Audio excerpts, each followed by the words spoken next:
Hello, and welcome to episode 56 of Ranking of Saturn. It's time again to rank 3 more European Sega Saturn games and add them to our list of the best and worst Sega Saturn games officially released in Europe. We currently have 182 titles on the list, ranging from the best games, such as Sega Rally, Street Fighter Alpha 2, Galactic Attack, and all the way down at the very bottom, games such as Rise 2 Resurrection, The Crow City of Angels, and of course, Revolution X. Well, hopefully none of the games we play today will be quite as bad as those, but we can never really tell, not until we play them. So, let's start off, shall we? The first game we're going to play today is a puzzle platformer from Beam Software and Interplay. And some of you might already know what this is going to be, based on those names alone, and it is Lost Vikings 2. Norse by Northwest. I think that's a really great subtitle. It's a good subtitle for this game. It's very funny. It's a clever bit of writing there. I appreciate this. This game was released in North America as Norse by Northwest: The Return of the Lost Vikings. Which is an alternate title for the game. It came out originally, I believe lead platform was MS-DOS. Hang on, let me look it up. Yep, lead platform was MS-DOS, from which the Sega Saturn, PlayStation, and native Windows versions were derived from. Those were all worked on by Beam Software, and the Super Nintendo version, which was ported by none other than Blizzard Entertainment. This game, Lost Vikings, has a complicated development, like lineage. Technically, neither game is a Blizzard game, because the first game was worked on by a company called Silicon and Synapse, which would then later be turned into Blizzard Entertainment, and Blizzard only ported the second game. They didn't actually do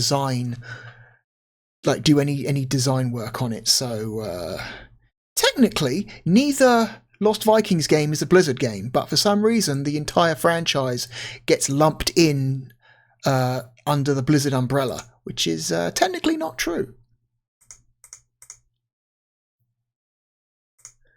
Okay, let's get on with it. Let me get rid of the list, bring up the capture, and hit go.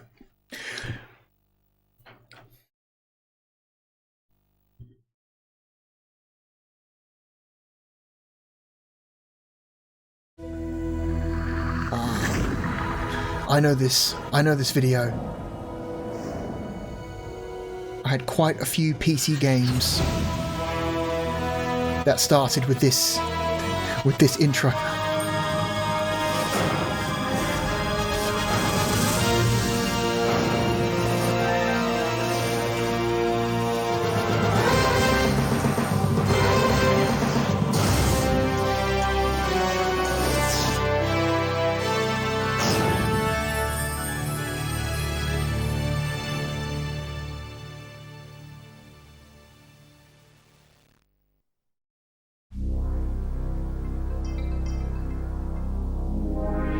Here's your Beam Software intro. Not quite as cool as the Interplay intro video, but still pretty good.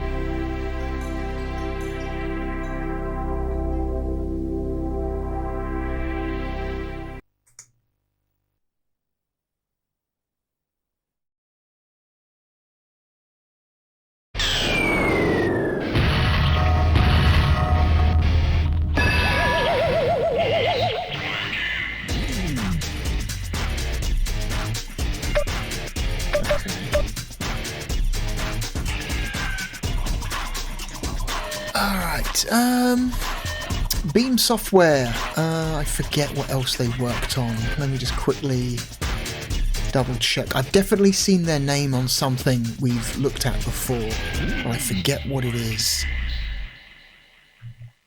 Let me just run down the list of developers to see where their name shows up.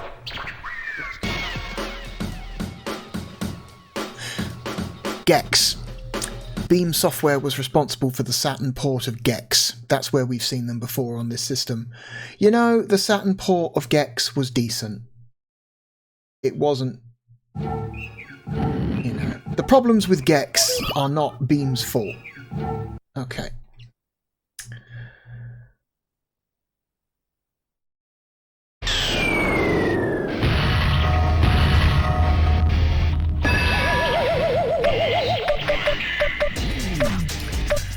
Okay. I mentioned earlier that this game came out for the Super Nintendo, and that makes this a very, very, very late Super Nintendo game because according to Wikipedia, which is not the most reliable source there is, it came out for the Super Nintendo in early to mid 97, which is very, very late for a SNES game. Holy shit. Like, the N64 was out in Japan when this game came out for the Super Nintendo. Like, damn, this was a very, very late SNES game.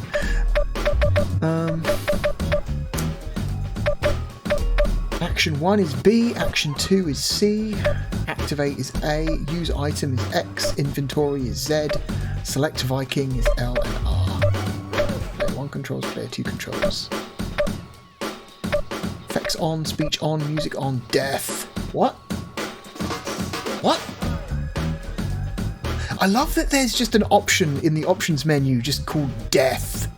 You got your controls, your effects, music, speech, yeah, and then just death. Do you want the option to die? I wonder what happens. Oh, death, no death. Oh, I see, it's toggle. Oh, that's interesting. Huh. So if you want a more,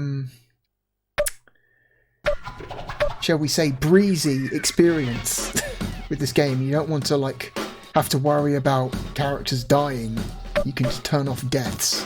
If you want the puzzle platformer to be more puzzle game and less platformer, you can turn off deaths. Okay, it's, you know, we'll leave deaths on for now, unless it becomes a problem, which hopefully it won't.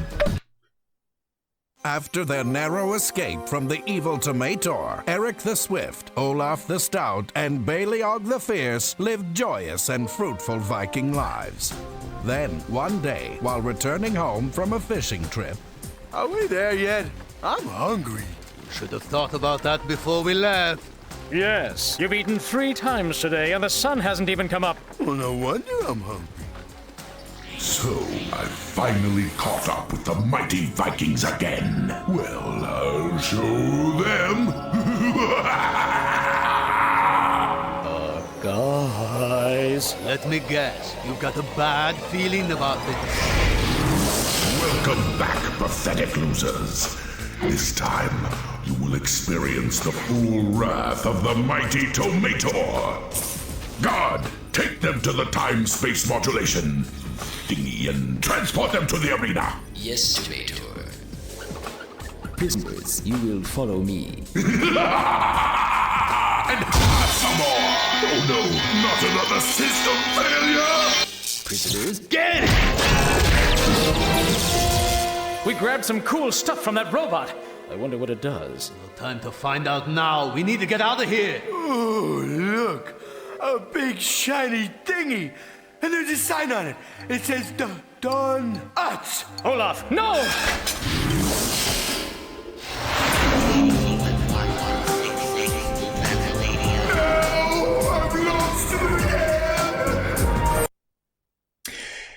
That's boy. Boy, the art style of that cutscene sure was something. I'm kind of into it. It's Man. You can kind of understand why Interplay didn't want to put those character renders on the box art and instead decided to commission their own much higher detail character renders for the box art, but I can understand why they did that, but I'm kind of into the way this game is presented already. Like, wow, okay. Hey, where are we? The sign said do not touch, not donuts! What's a donut? I think I smell something brewing over there. Does that gut of yours ever quit? This is definitely not our ship. It's time to find a way home. Okay, so... Okay, B button to jump. So how Lost Vikings works is it's a puzzle platformer, and you have to make your way from one side of the level to the other by utilising the individual unique abilities of each Viking. Press A to talk to people or read hints like this one. Okay. And so each Viking has a strength and a weakness. For example, this guy, he can place his shield over his head, and I believe you can use this to either block hazards coming from above, or you can turn this character into a makeshift platform for the other Vikings because they can stand on his shield. Pressing down allows you to shrink to get into smaller places. This character can run fast, allowing him to clear dangerous areas at speed that require you to move quickly. I believe he can jump higher than any of the other Vikings. He's the athletic Viking, basically. He can run fast and jump high. And this guy, I forget what this guy does. Okay, he has a sword. He can attack enemies. And he has a ranged attack. Yeah, he's the combat Viking. He can't jump. He can't jump, though. He has no jump, so... Oh, you can point his arm. Bionic Commando style. I wonder if you can grab things and swing across gaps. I wonder if that's what that's good for. So yeah, so this guy is your combat and grab guy. This guy is your shrinking and shield/platform guy. And this guy is your speed and jump height guy. By their powers combined, you should have the abilities you need to clear a level.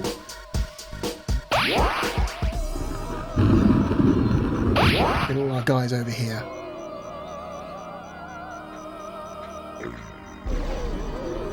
Hi, you have donuts. What's a donut? Maybe you should get your friends over here to explain what it is you want. Press L or R to switch characters. Okay. And certain Vikings are better at communicating than other Vikings, so if you want to communicate with certain NPCs, you need to get certain Vikings over to them. So, this guy seems smarter, so we'll try talking to the witch with this Viking. We're looking for the big, shiny metal thingy that brought us here. Well, I know a spell that could send you there, but all three of you would have to be here at once. We are Press here. L or R to switch characters. Also, the voice acting in this game. There are like 2 or 3 voices in this game that have like awakened something in the back of my brain. I am recognizing several of the voice actors in this so far as voice actors that did a ton of work, like across TV, movies, video games. It's like, oh, like the voice of this witch is a voice actor that I'm certain I've heard them in tons of other stuff. The guy playing the main villain in the intro cutscene, I swear I've heard his voice in multiple other places before, you know. There's like an ancient memory from decades ago that's like reacting to these voices and going, oh my god, I know that voice. Oh my god. But I can't place them. I can't tell you exactly what they did before. Only that I know the voice. Ugh. We're looking for... Well, I know a... Press F. We are all here at once. What do you mean? Do we have to be standing in front of the... Can you take us to the big shiny metal thing that brought us here? Well, I know a spell that could send you there. The spell has limited range, so if it doesn't take you all the way there, I'll meet you at the nearest cauldron, and we can try again. It's a good witch voice. But I'll need a Cyclops' eyeball, vampire batwing, and a Noirambrapa's mushroom to cast the spell again. Okay, sounds good. Let's go.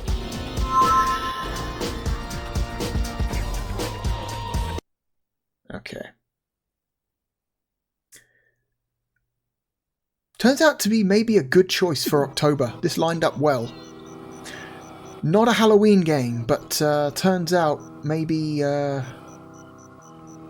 are certain things about the early parts of this game that line up well with Halloween. Okay, so we've got our first real level here.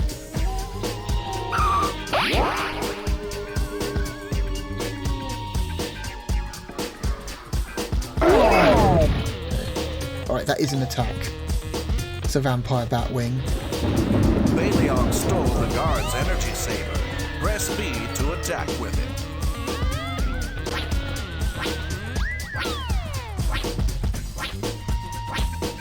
Okay. Olaf grabbed the guard's shield. Press B to block either up or down. Oh shit! That's why he wanted. That's why that message was there. Okay.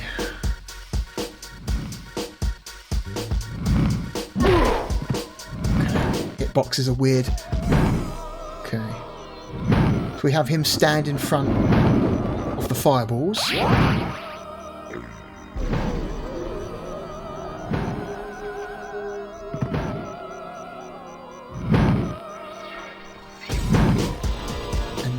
Our other guys past the hazard while he blocks.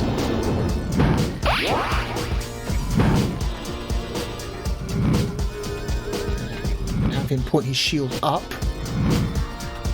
to block the fire. And then move our guys past. Press B to jump Eric onto ledges or over obstacles. Okay, we need our athletic Viking now to get our final item.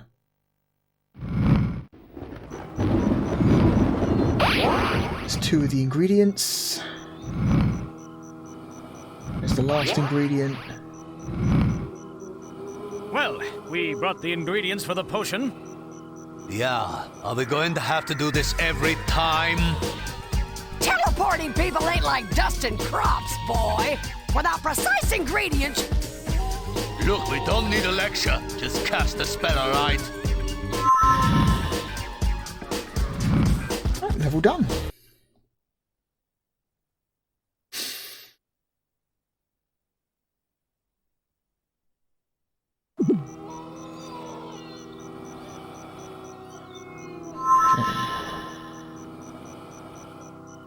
Press C to use Baleog's bionic arm to nail monsters from long range.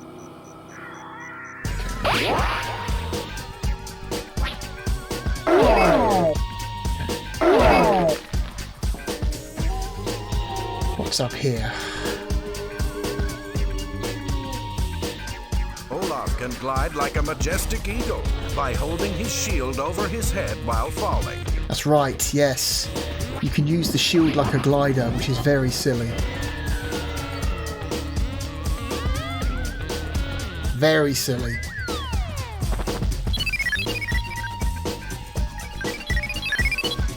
His titanium dwarfing shield allows Olaf to fit through small openings.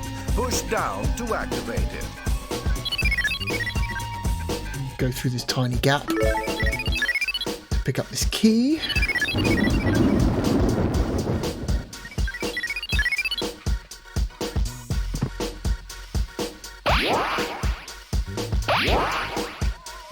Whoop.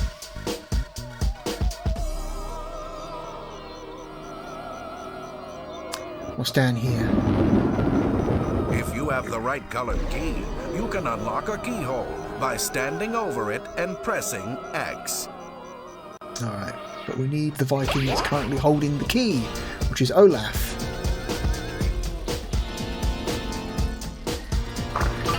There we go. Grab that eyeball. Move our guys down. We've got another enemy down here. So we need our combat guy. This sword's got a lot of delay on it. Like a lot of delay. Like, wow. It might just be more effective to use the arm when attacking. Because it's got just better response time and better range. Like, that sword's got a lot of wind up on it. I wouldn't want to rely on it too much. To jump higher, stand Eric on Olaf's shield. Then press B at the peak of Eric's jump to use his turbo boots. Okay, that's right. Eric has a double jump. I forgot about that one. Okay, so we get Olaf into position here. Shield up.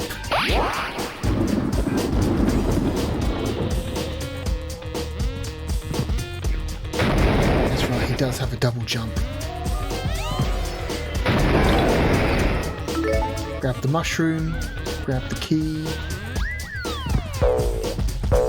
Oh. Select the right item.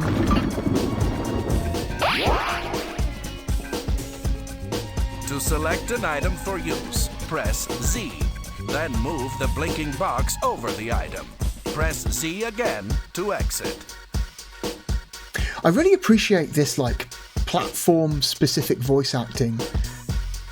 They didn't just say, press the inventory button, you know, press the jump button, press the attack button. It's like, no, they're calling out specific buttons that are unique to this platform, you know, which I imagine they must have done for all of the voiced versions of the game, whether it was DOS, Saturn, PlayStation. It's, you know, it's nice when back then when they did stuff like that, you know. They didn't just do press the action button because they didn't want to pay a guy to say 3 or 4 different variations of the same line to account for every platform.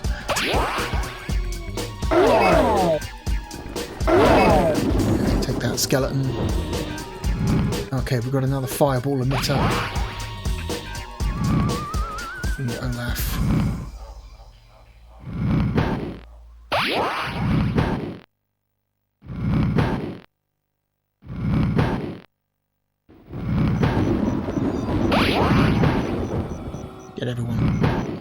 Get everyone past.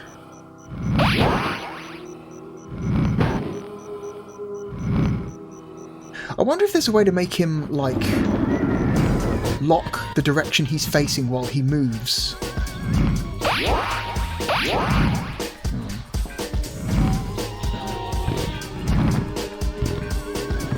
I like that he doesn't, the C button when controlling Olaf just makes him fart. Like, it's not an effective jump, like, at all. It's a really shitty jump.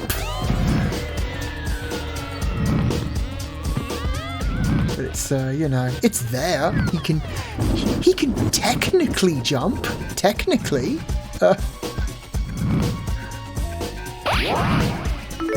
Okay.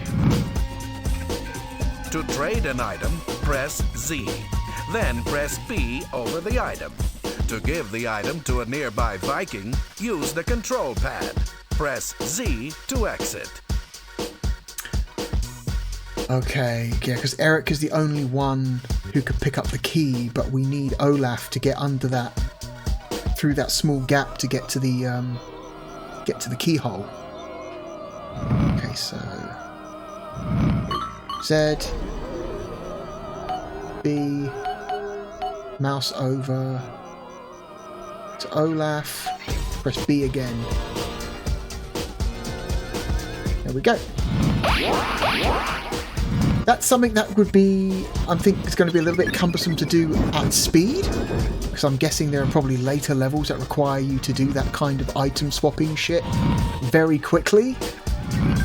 But we'll see.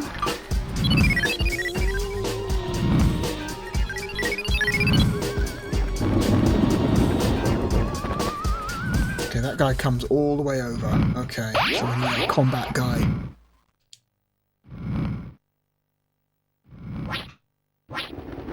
Oof. Okay. Okay, I managed to hit him with the sword.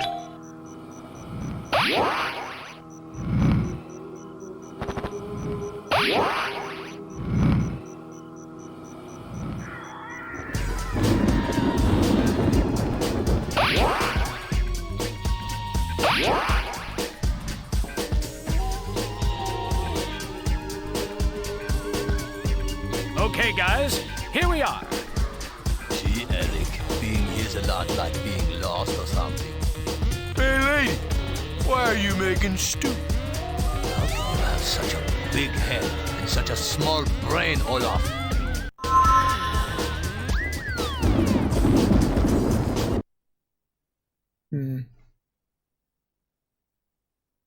Okay.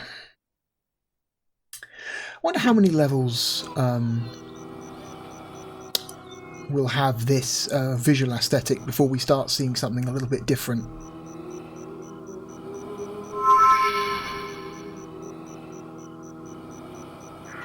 Press C while running to give Eric the speed to destroy some walls.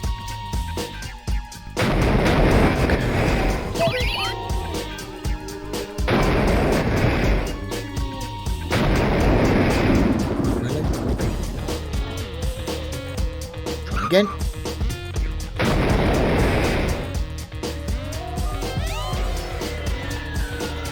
Oh fuck. You've got to time this well.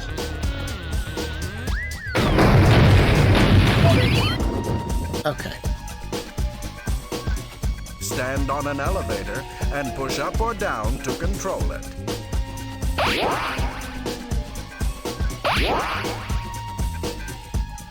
I wish there was a way you could just kind of like move the camera around a level, just so you can like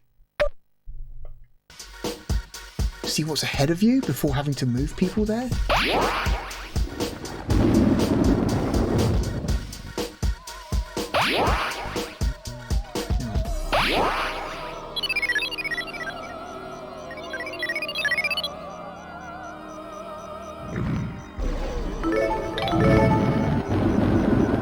If you have too much stuff, trash some of it.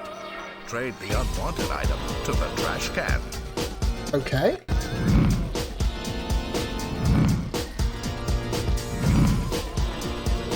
Okay, so you can pick up junk items which will prevent you from picking up important items. Okay, so trash can. Okay, that's literally in the top right corner of the screen. It's a UI element. All right. So Z, B, over, B, Z. Okay, it's a little bit clunky. It's a little bit clunky. All right. So open that gate.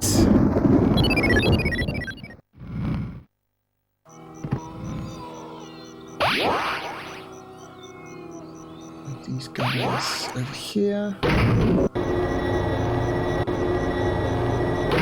Ooh, am I gonna... I'm gonna move you out the way. I don't know if this... Is this game mean enough to like kill characters that are underneath elevators? I don't want to test it. Have Baleog punch targets by pressing C and a direction. Okay. Have Baleog punch targets by pressing C Baleog. and a direction. They pronounce his name Baleog. It's Balog. It's Balog. It's a two-syllable. It's two syllables, not three. Baleog? No, it's Balog.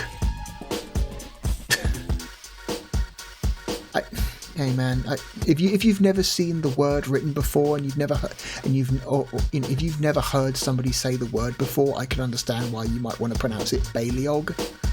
I was always under the impression that this name was meant to be pronounced Balog, but okay. Maybe it's not a silent E. What's this? Use his turbo boots while Eric is jumping up to destroy some ceilings. Okay. Come down here first and kill this skeleton.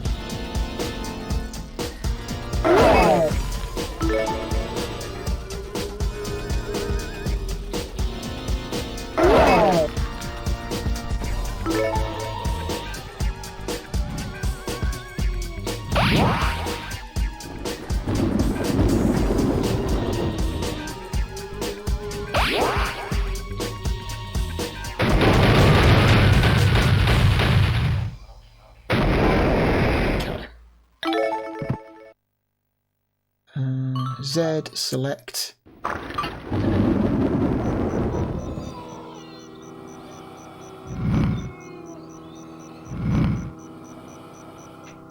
Baleog's bionic arm lets him grab objects the others can't reach. Press C and a direction.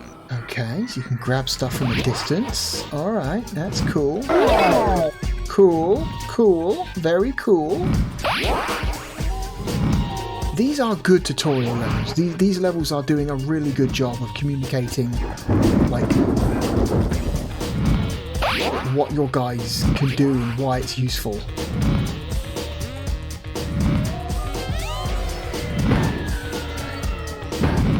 Him just completely block that emitter.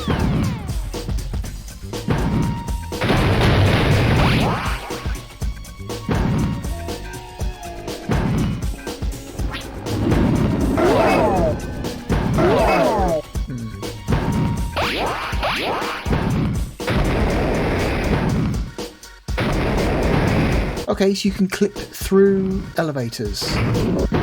Interesting, good to know. Which also makes me think elevators won't kill you if they come down on top of you either.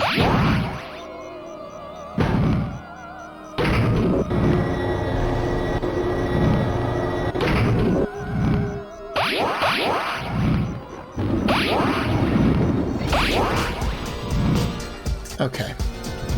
Mission complete. I'm starting to become attached to you guys.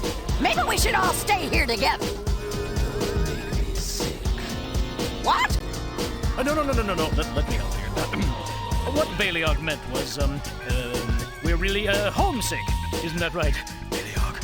Oh.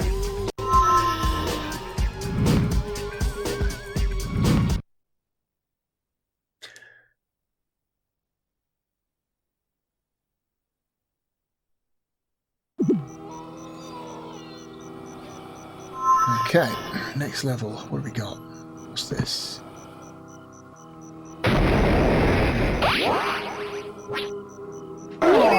Okay. Eric's Smash-O-Gill helmet lets him breathe underwater. Press B and a direction to swim faster. Okay, only one of the Vikings can swim.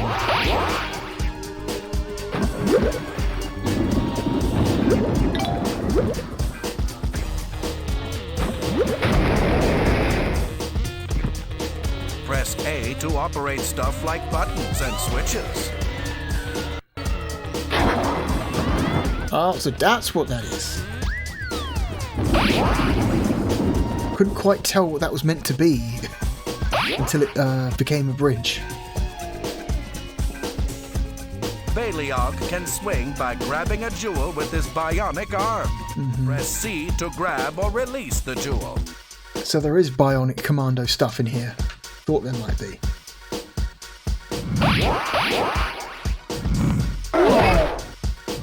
Yep.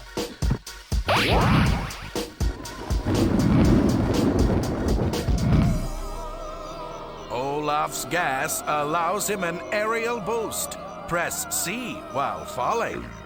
Okay.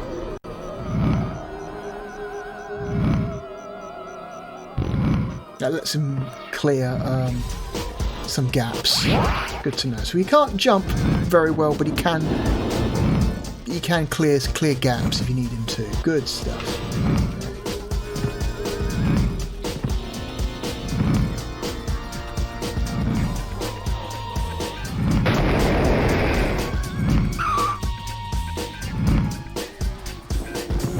How does this work? The powerful gas of Olaf also enables him to smash some floors. Okay, so his farts destroy... Alright, okay. This is silly now.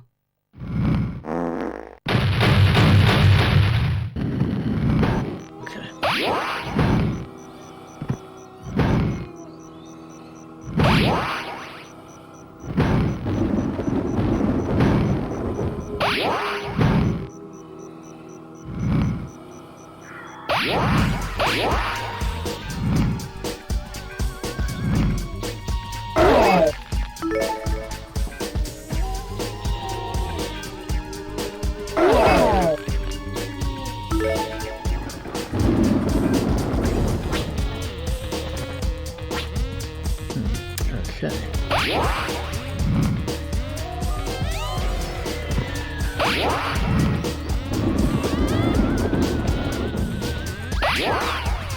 Alright, so we move him over here, put his...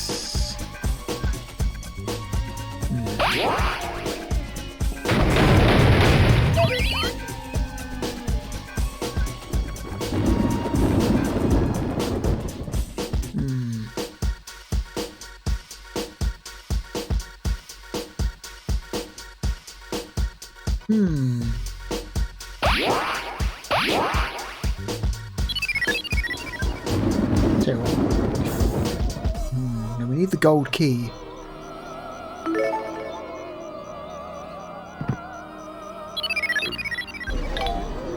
The Batwing and the key. But we need the silver key.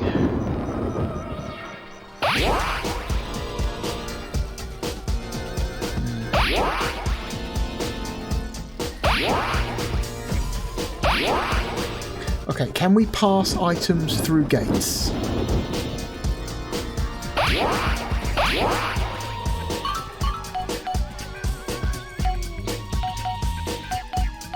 We can. Good. So we can pass stuff through the gates. Okay.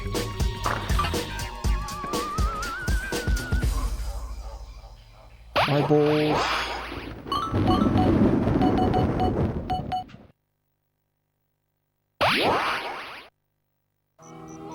Batwing. We just need the mushroom. We need the mushroom and, if possible, a silver key. Okay.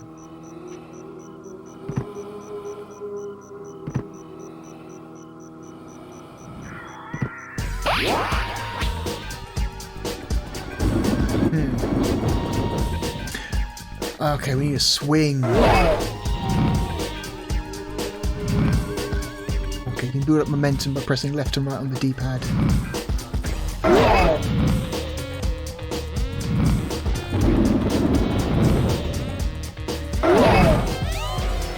Oh shit! Air control's a little tough.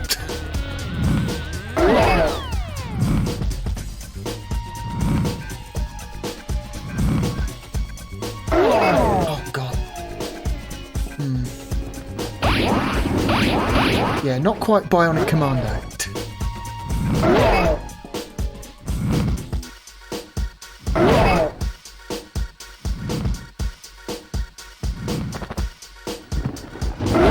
Yeah, it is. Open that gate. Switch back to Eric. Oh my god. Oh, he's got a double jump. I forgot. Totally has a double jump. Mushroom. Key.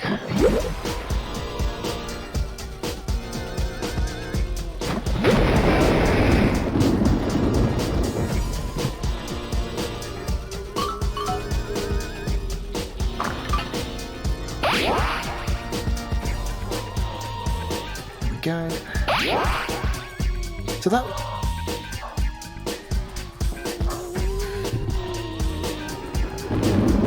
Sorry, there's a dog barking nearby, and I hope the microphone can't pick it up. But if it can, I apologise for that. There's nothing I can do about it.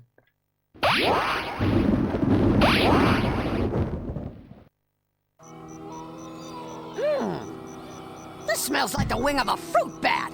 Are you sure this is a vampire bat wing? Of course it's a vampire bat wing. What do you think we are, stupid? Have it your way. So yeah, that's the first time the game didn't hold our hand the whole way through a level, so it's the first real level, I will call that. Oh! Eric? Eric? Hey, where's Eric? Hey, Baleog! I thought... Quiet, meatball! Like I know the difference between a vampire bat and a fruit bat.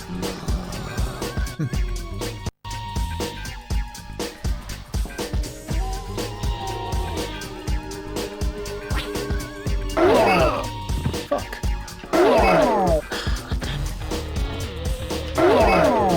Okay, you can't point your arm down, apparently. So I can't aim the arm down a slope. Good to know.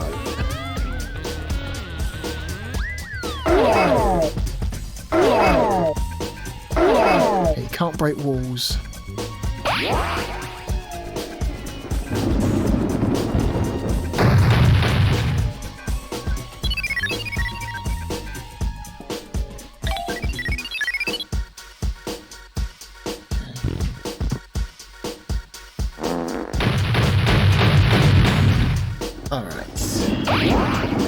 Now we've only got two Vikings.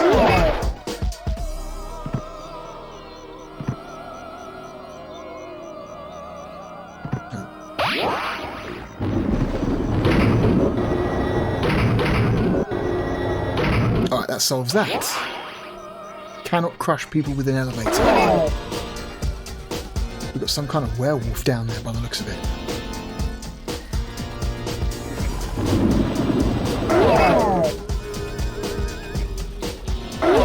Is that a platform I can stand on? Hey, you! Hairless ape! Hey,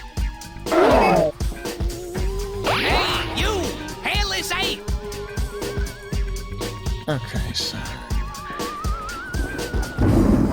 Hey, you! Hairless ape! Yes, we know. Oh my god. Can you help get us home? If you can get me out of here, I will!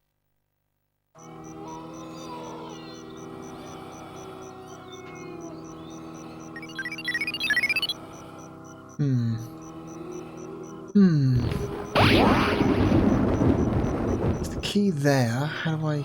Can I grab stuff off a ladder?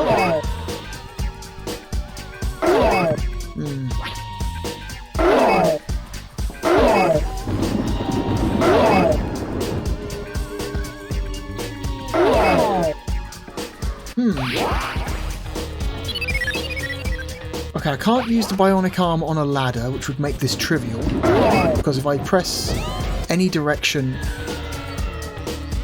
other than up or down on the ladder, he just lets go of the ladder immediately, which is, yeah. This grey platform we're standing on is not an elevator.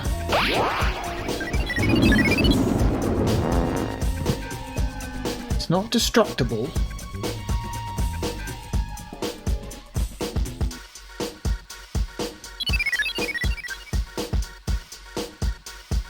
Okay.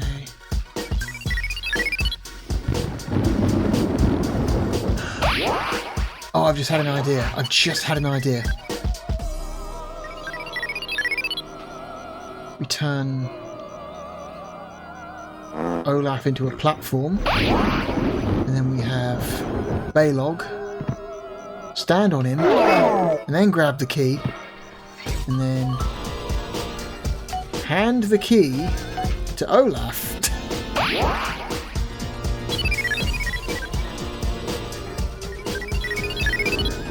Thanks! Let's go! Cool. Our very own deer. I'm a wolf, bright boy. My name is Fang. Fang's vicious claws are a major threat to monsters. Press C.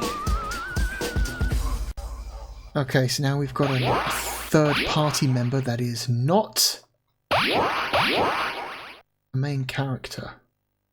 Whoop.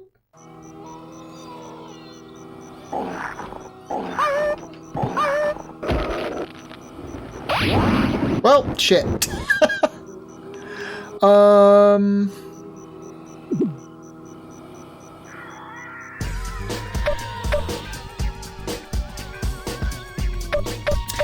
Huh, well that sucks. I was stun locked. I was trying to attack the skeleton, but he stun locked me. I couldn't get an attack out.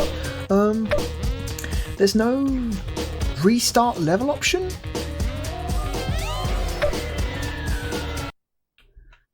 Okay, if I hit continue at the main title screen, does that... The fuck is this?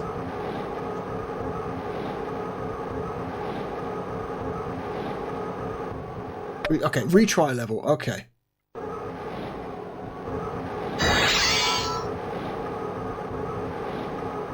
Okay, respawn the werewolf guy.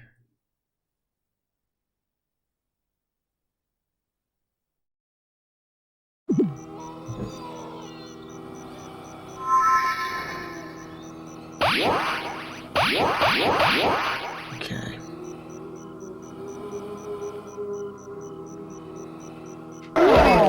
Okay, kill that guy. Let's try this again.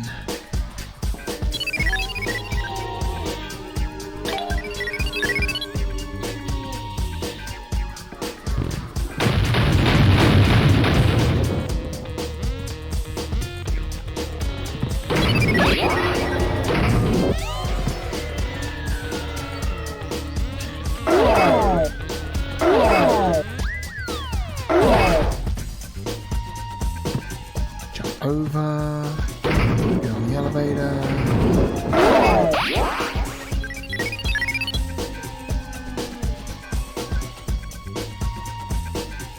And stand here.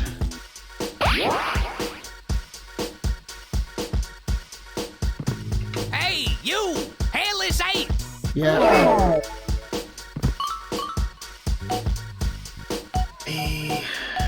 Give. Hey, you! Alright. Thanks! Let's go! Cool. Alright, let's try this again. Okay, he can jump, but he has a kind of a shitty short range attack.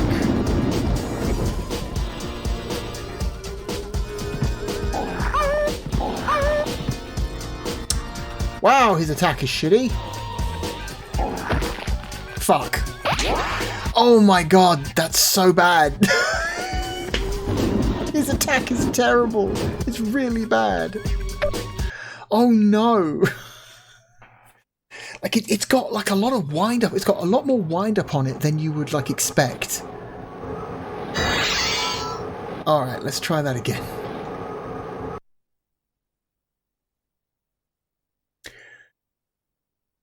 There's nothing worse than having an attack that has like a weird amount of like wind up frames on it.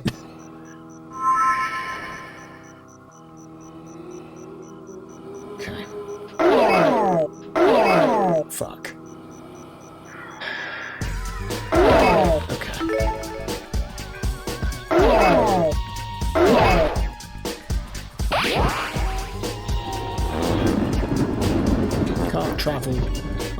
jumping, so...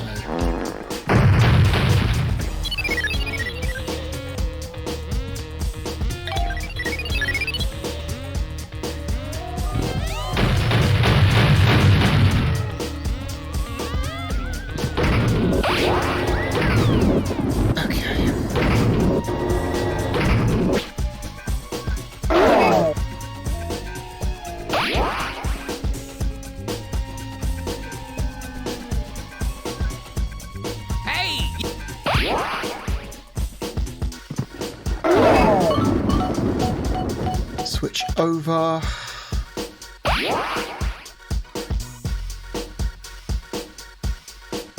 Hey, you! No, get it. Shut up. Shrink. Get through. Expand. Use. Alright, here we go again. To try and get a feel for this attack. Okay, so it's not until the claws fully extend that the attack is going. It's about a second.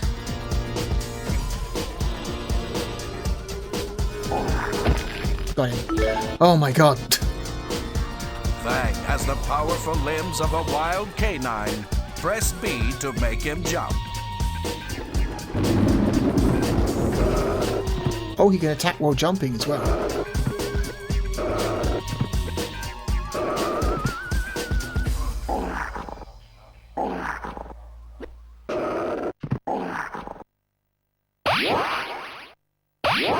Okay. Guessing he's going to need to stand on Olaf's shield. Fang has the... Yep, I know. Okay. There we go.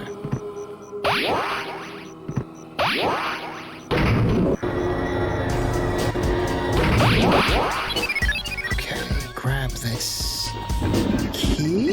Can I not get through here? Is this not a thing I can get through?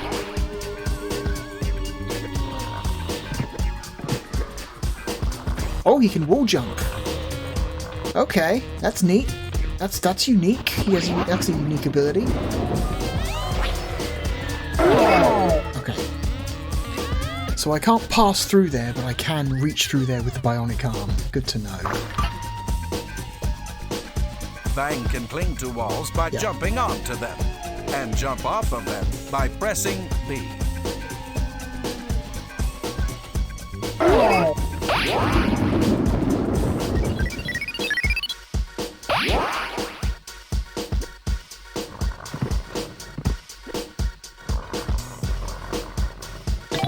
Okay.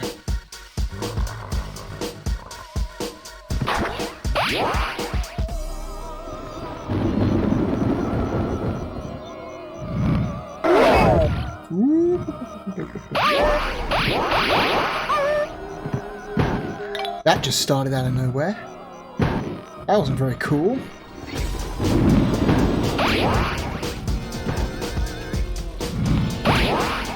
See what I mean about how sometimes this game requires you to make use of its clunky controls at speed, because things will start happening and you're like, oh my god, I've got to do this now. But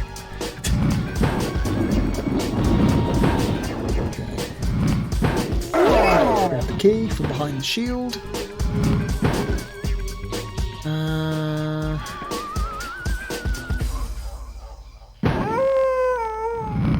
Okay, I'm assuming I can give this to Fang.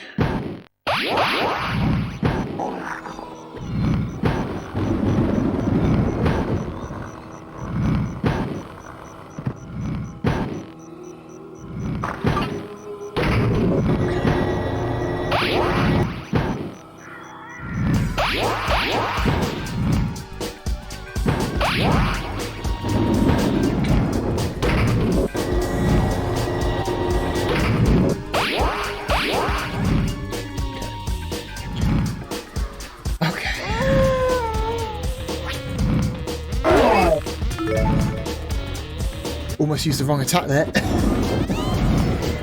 What do we got? What's up here? Okay, it's the witch.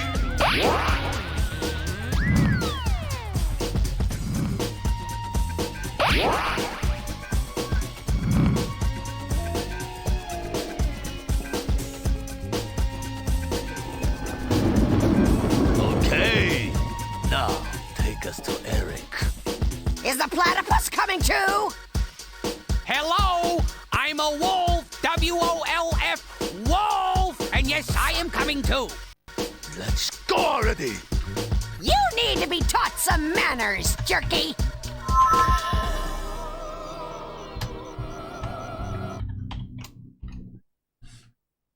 Is that Gilbert Gottfried?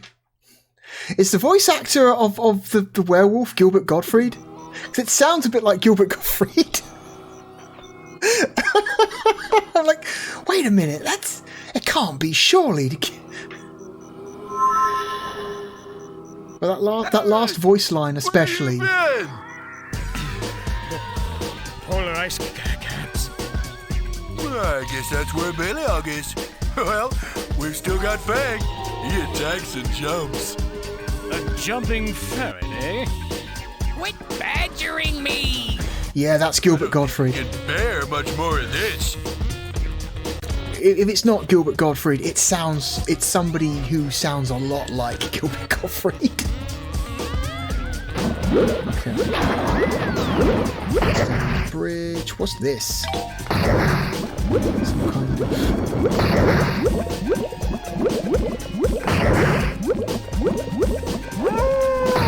Ooh, some kind of machine back here.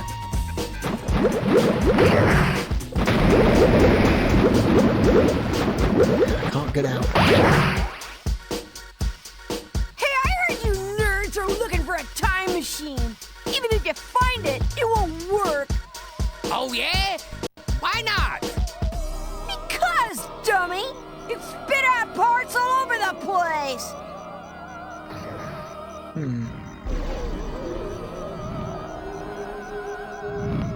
Okay, I need a key for that, so can we...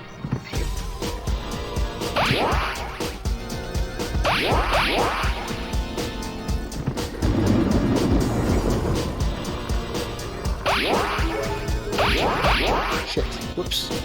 What's that? Smart bombs will give the monsters a nice surprise. Press X. Okay. Huh. It just kills the enemies on screen. Alright, sure, I'll take that. Okay, now we've got a key.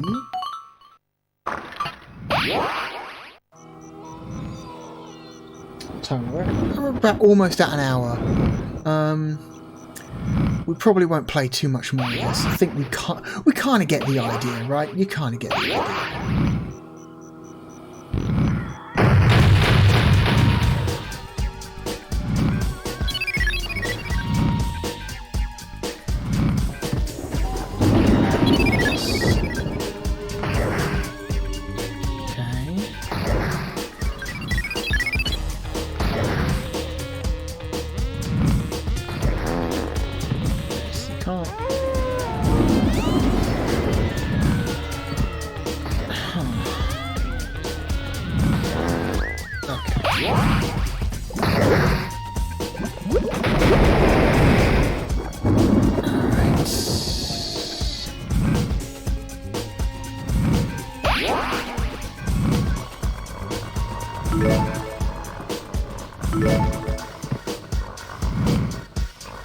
Okay, before we open this door, we're going to need Olaf.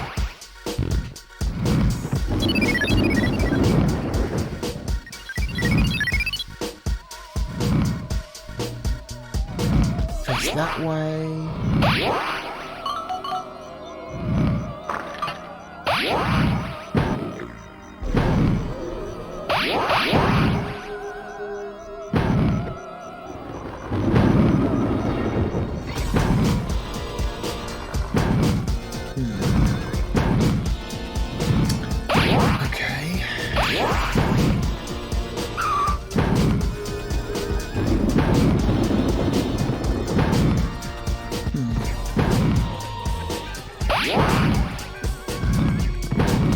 He can't destroy this, because we need Eric for that.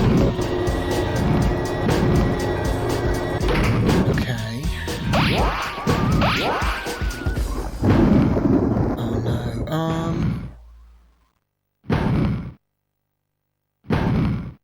I guess we can...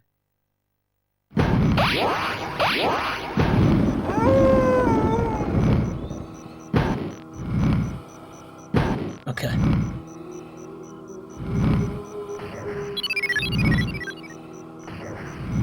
Oh shit.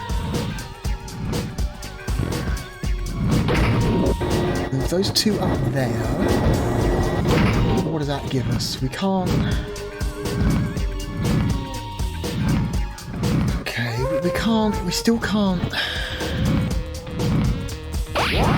Unless there's a way to turn off that emitter.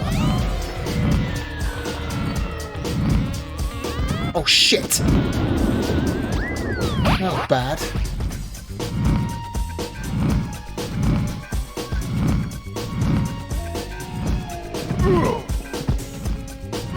No! Okay. Gotta wait till his animation ends before you can change the direction of his shield. Do they really want me to have Eric jump off of Olaf's shield while he's also trying to defend from fireballs? That just seems... Oh no, he's got a double jump. I forgot, he has a double jump. I always forget he has a double jump.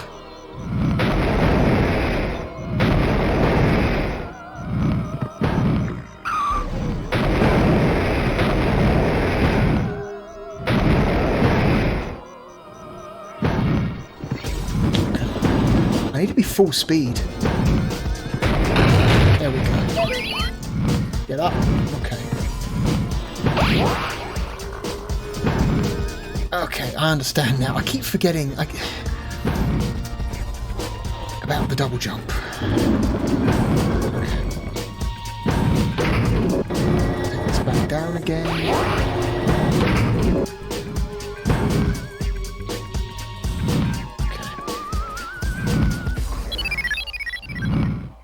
Through the gap. No.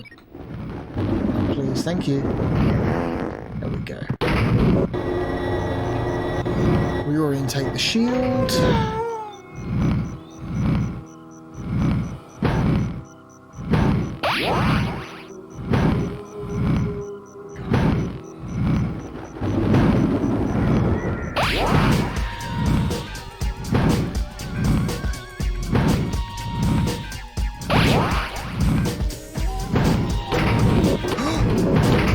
They're not even on the elevator.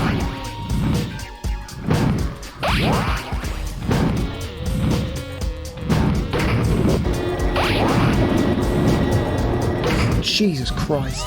Okay. Whew. Okay, we're going to try and do this attack again, are we? Hang on. Got a significant amount of wind up on it.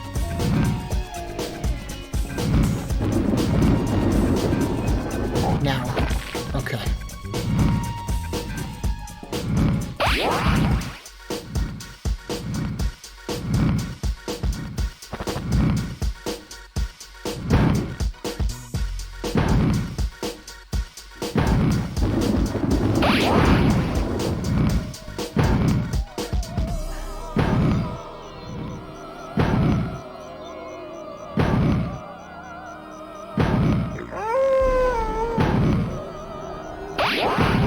Okay, can I destroy blocks with this?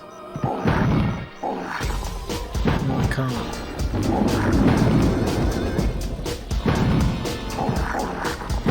Nope.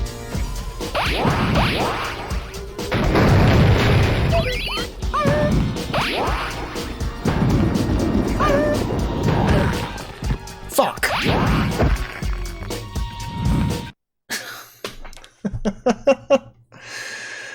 Oh, well, that's shitty. Oh. There's no way you could have known that was going to happen unless you'd already tried. I was under the impression that the patrol paths of the enemies would not extend beyond the edge of that wall, but no, you destroy the wall and then they just walk straight into you while you're trying to do two other things at the same time. It's like, oh shit. Yeah, that's a problem.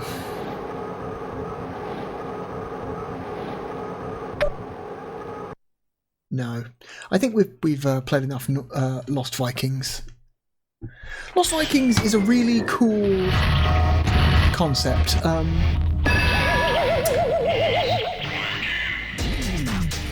It's a cool game, really cool game. Cool game. So, where is Lost Vikings going to go on the list?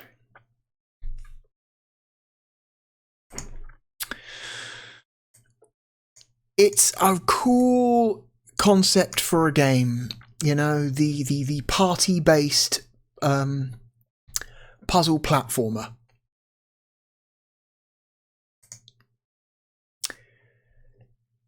It's, you know, some of the challenges are maybe a little bit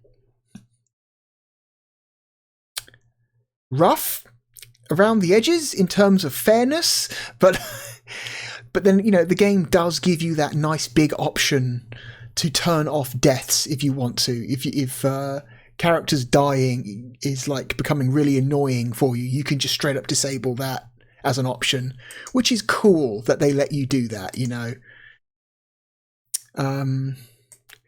Typically that would be locked behind a cheat, but that's just a straight up standard option available to everyone from the start, which is cool.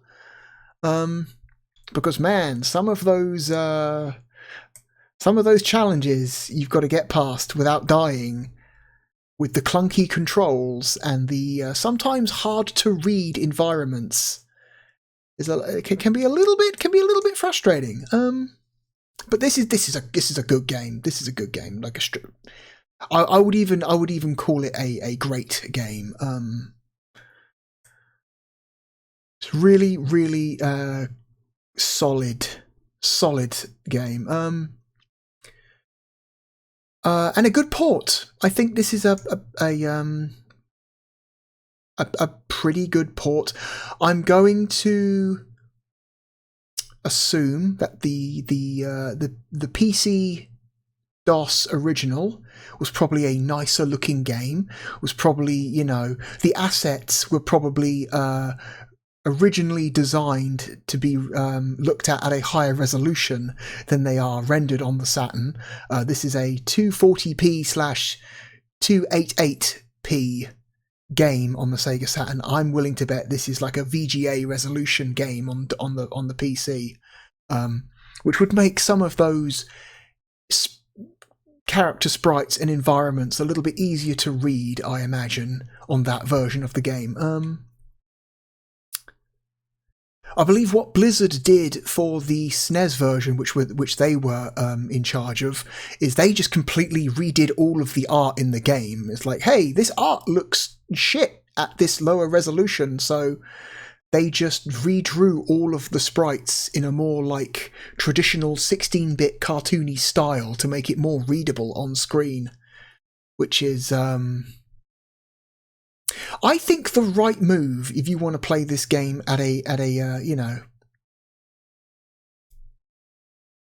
240p 288p resolution, because those pre-rendered CG sprites start to look a little bit fucked up and garbled when you have to crush them down to that low of a resolution.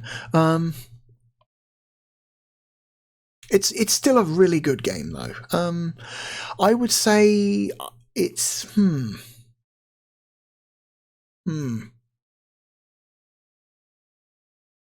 it's better than Gex, which is the other Beam Software title on this list. I think the Saturn version of Lost Vikings 2 is a better experience than the Saturn version of Doom.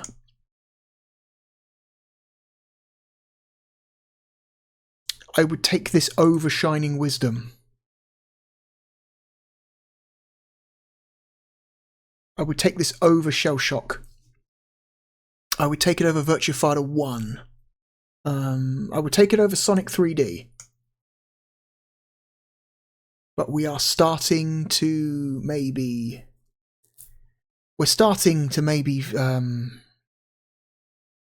find some resistance here. Alien Trilogy is a better game, which means it's here. It's here somewhere. It's in the mid-40s to mid-50s. Nights into Dreams is a better game.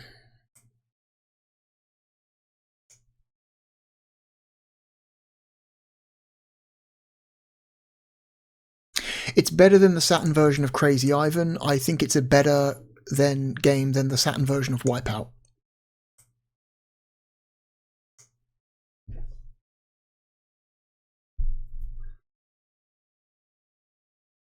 I like it more than Hebereke's Papa Ito. I think it's a better game than Blazing Dragons.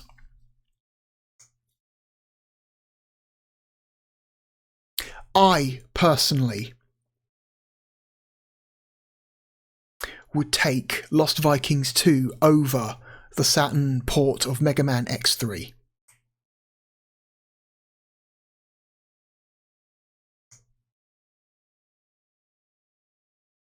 I would take it over Space Hulk. I would take it over Mass Destruction.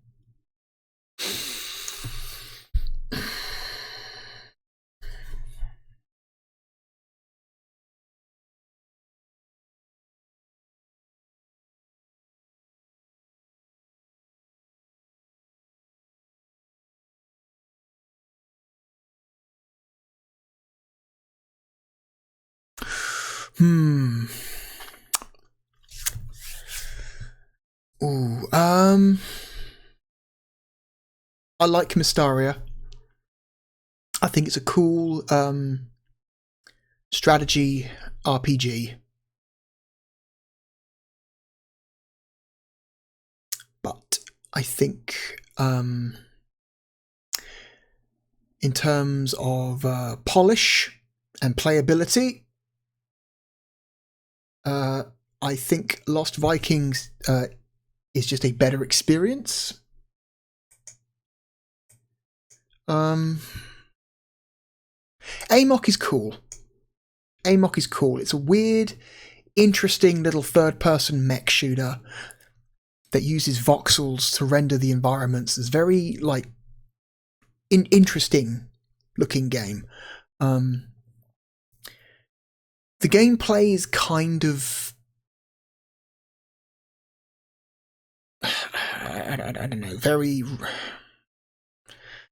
very rote. There's nothing really, like, wrong with the gameplay of Amok. It's just incredibly standard. You've seen dozens of games with very similar gameplay, you know, like Amok, that came out before Amok. It's like, okay, Amok's claim to fame is the fact that it is a half-decent shooter that uses voxels to render its environments. There's nothing really about Amok's gameplay that, like, stands out. So I'm going to say Lost Vikings 2 is a better game than Amok.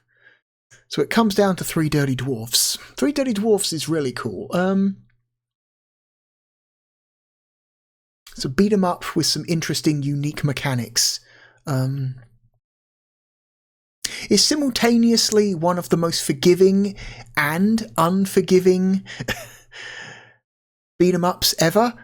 By yes, your characters die in one hit, but also you can force your characters to stand back up again by hitting them with another character, which simultaneously makes it, I don't know,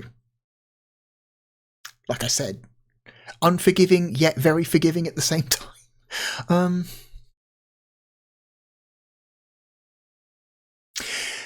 There's stuff though. There's stuff about some of the level design in Three Dirty Dwarfs that feels very mean and shitty, you know, in like a developers getting one over the players, you know, like laying traps for the player, you know, in it where like, oh, this is some extremely mean level design that's designed to, you know, piss off the player. There's definitely, like, the Three Dirty Dwarfs definitely has some of that, you know, that is not, I'm not a fan of that. So I think we might have another 46 on our hands. So between Nights into Dreams and Three Dirty Dwarfs, we have Lost Vikings 2, Norse by Northwest. Good game. Good game. A little rough around the edges. A little rough, but overall solid, you know. Perfectly good. Alright. Let's move on to our second game now.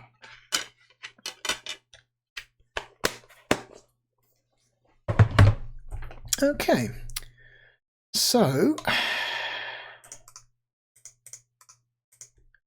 our second game for today is a racing game from Scavenger.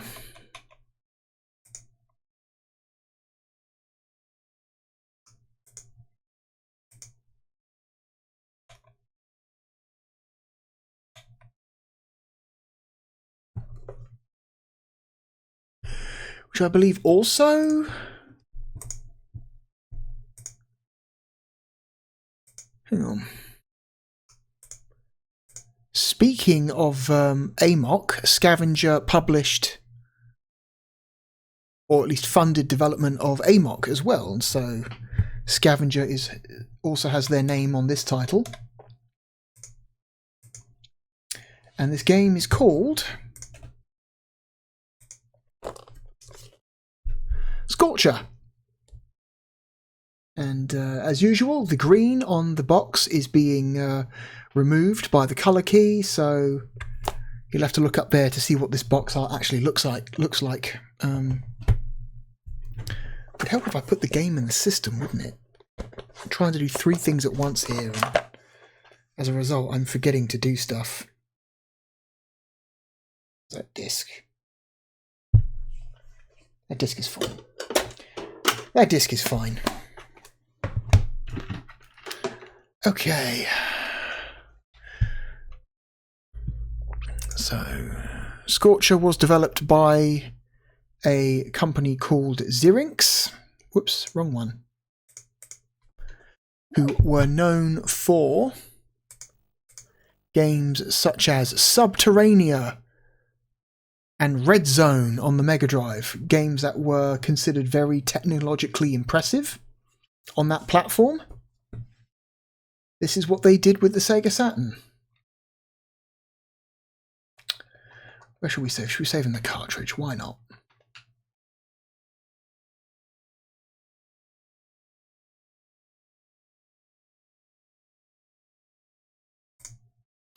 This was a May 1997 release in Europe.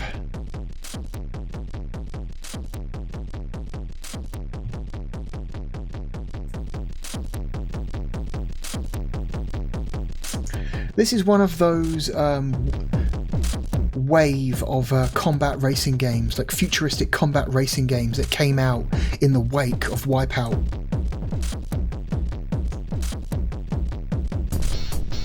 When Wipeout came out and kind of like amazed everyone at how, you know, how cool a sci-fi racing game could be. And how, like, what if we took the concept of F-Zero and combined it with the gameplay of Mario Kart? Like, and how cool that would be, you know? And we call it Wipeout, and then tons of other developers looked at Wipeout and went, oh shit, we should make one of those. And Scorcher is absolutely one of those. It's a Wipeout knockoff. It's not a very good one, unfortunately. Oof, look at this rolling demo. This game came out on...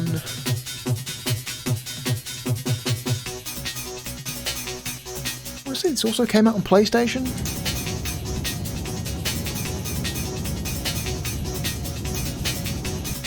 No, didn't it? Okay, apparently this was the only other versions of this game were DOS and Windows. Apparently, I thought this had a PlayStation 1 version, but maybe I'm wrong.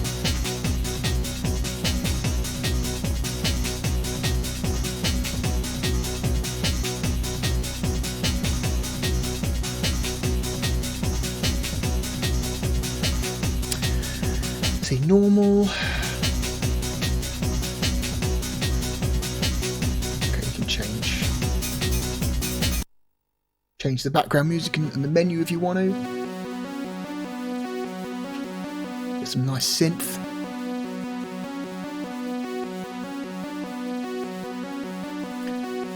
Accelerate is B, brake is down, has a choice. Left is left, right is right. Left shoulder button is hard left. Right shoulder button is hard right. Boost is A. Okay. Jump is C. Okay.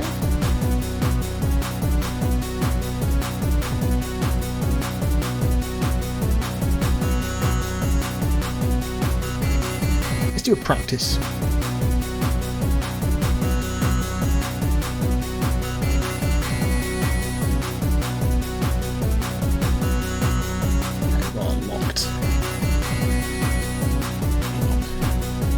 Just want to very quickly find out if there's a cheat that lets us unlock all of the tracks. Only 6 tracks, by the way.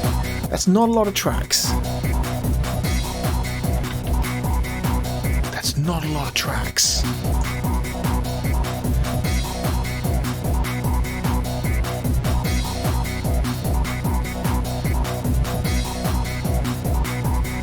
There is an all tracks cheat, but we won't use it right now. Let's just do the basic track.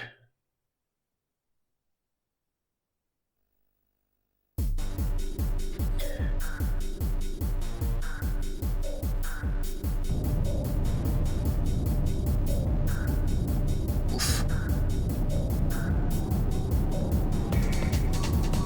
Okay, so B to accelerate, C to jump, A to boost,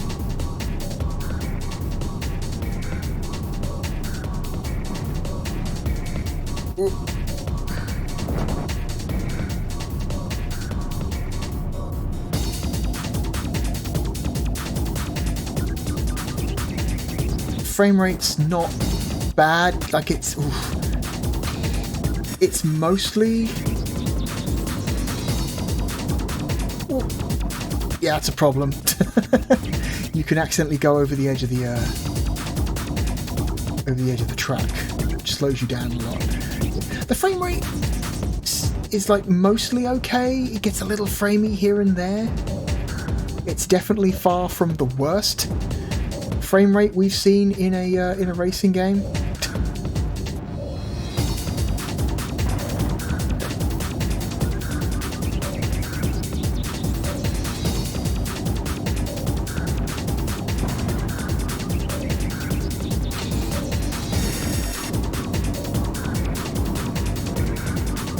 No, slow down.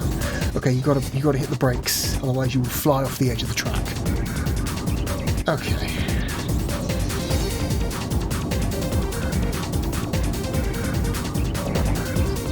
Oof. Alright, visually not a stunner. Like this is, I would call this a very, from like a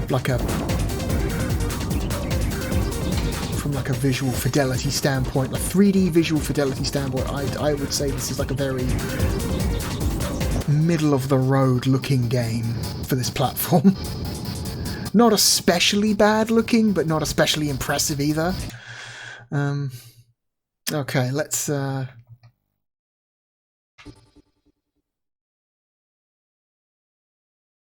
want to look at some of those locked tracks. There was one there that looked insane. I want to see it.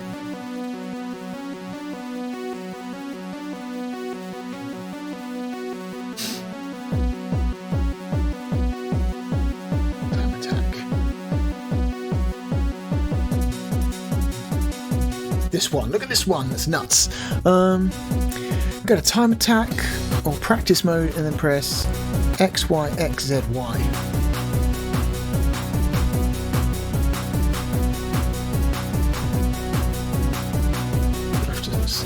Keep it highlighted on the screen.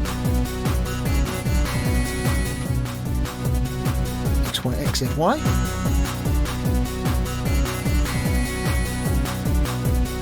Oh, yeah, there we go. You have to input it on the title menu. Okay.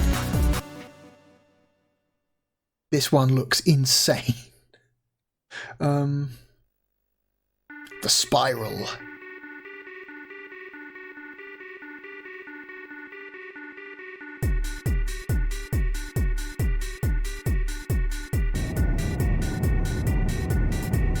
Oh god. Oh, there's straight up holes in the track here.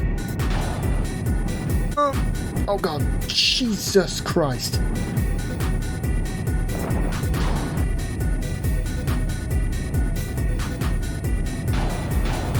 What are these blue things I'm picking up?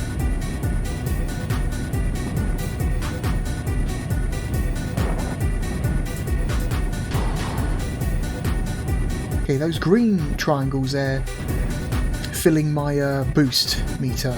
The blue ones, I'm not sure what the blue ones are doing. Oh god, I keep rolling off the fucking... Is the blue ones maybe shield? I can't seem to... No! Oh my god, I'm dying. You gotta jump over these.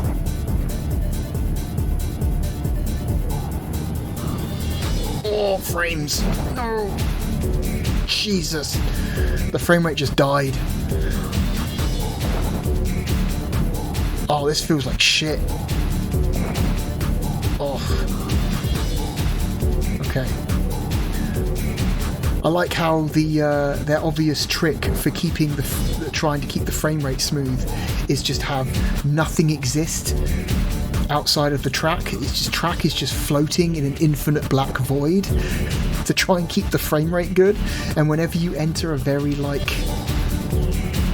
geometrically complicated section of track, the frame rate really suffers because of it.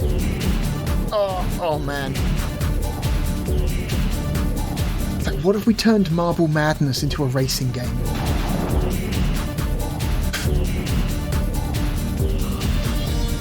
Wow, that's huh.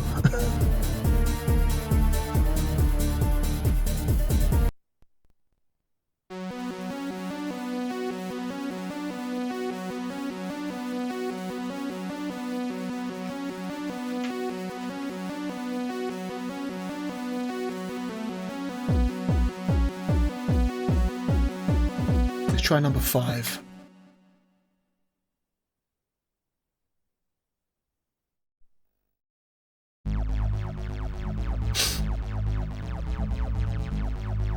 Because that's what this is, right? You're technically you're racing a ball. Yes, you're a little man on some kind of pod thing inside a weird laser ball of some kind. But effectively, all you're doing is rolling a ball, right, and avoiding obstacles and trying to make jumps. It's Marble Madness in third person. Oh my god. Oh, that's a difficult jump. Oh, there's a hole there. That's mean. There was a hole hidden behind that sign. You couldn't. Hang on. What the fuck is that? How are you supposed to get past that? Unless you're supposed to take this side road, I suspect. Yeah, here we go. Okay, there's the actual intended path.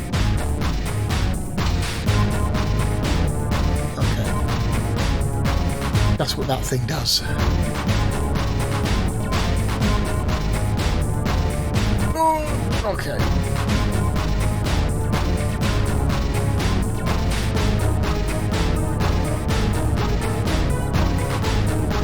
The game appears to be set in a grimy, post-apocalyptic, maybe, urban setting.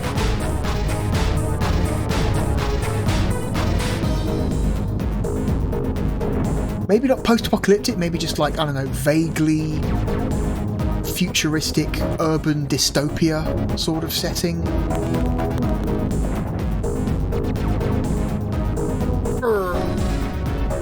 Okay.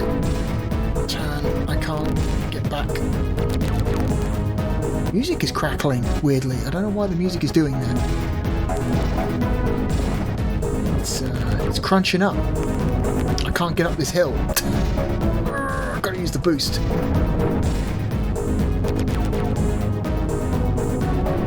No. Controls, not the most responsive. Okay, slow down. Oh my god. I should be using the hard turn controls more than I am.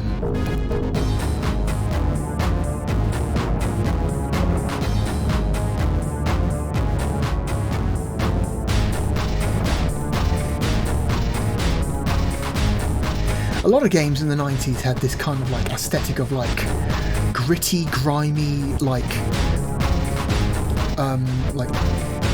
urban decay, you know, urban filth, you know, like filthy urban dystopia kind of aesthetic to them. It's a very common visual aesthetic for environments in 90s games, I feel. See, when you start like going at like a good speed, this game's got like a this game looks cool. If you can keep your speed up, you know, and not get thrown. Oh my god, this is hell, because you're trapped behind the car and the controls aren't good enough to get out of that quickly. It brings everything to a grinding halt. Yeah, if you can keep your speed up and go for like a little while without getting knocked off course or trapped or falling off the edge, this game can look kind of cool. Oh my god, turn.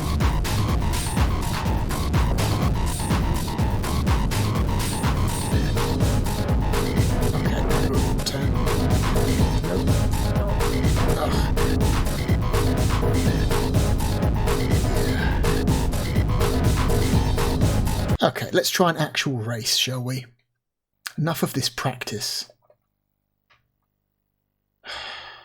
I would like to turn the music down a little bit, but unfortunately it seems the game only allows us to turn it on or off. There's no actual volume control for the music, which is a shame.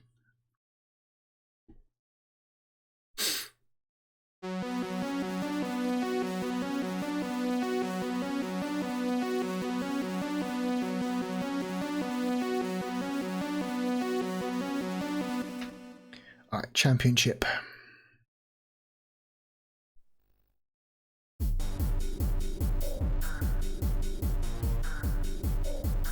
The dump.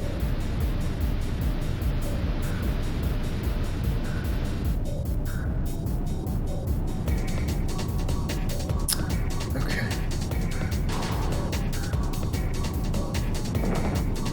Oh god. That was... Oh, I keep getting hit, stuck behind these walls. Oh, it's... No! Get off!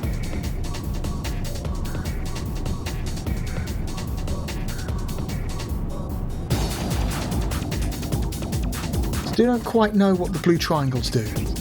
I'm guessing they're like a shield or something.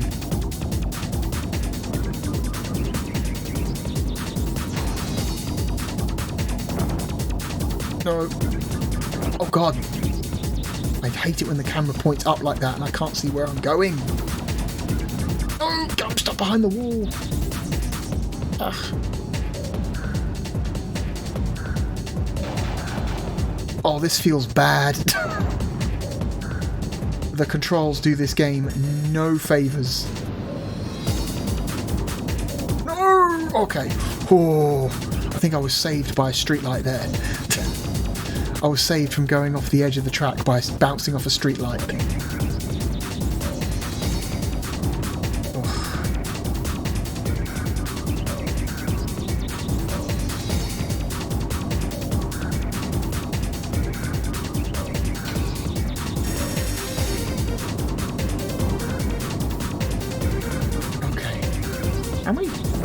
laps are there? Okay, 4 laps. It says in the top left there. No! Oh, shit. I lost control.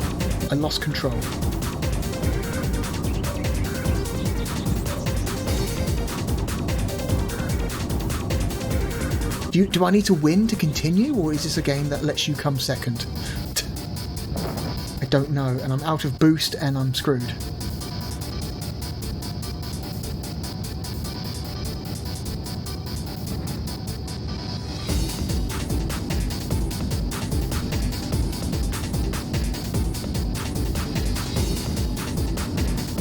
I'm 4th. I went from 1st to 4th. I thought I was 2nd. Oh, okay, I guess not. Do I have to do that again?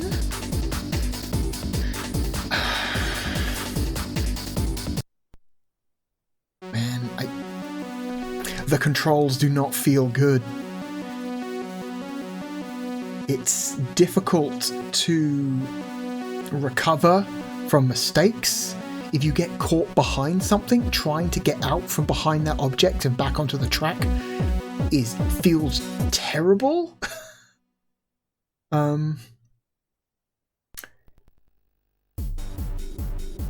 You need to go as fast as possible, but sometimes you're like you feel like you don't want to go too fast, because if you go too fast, you lose all control, and then you.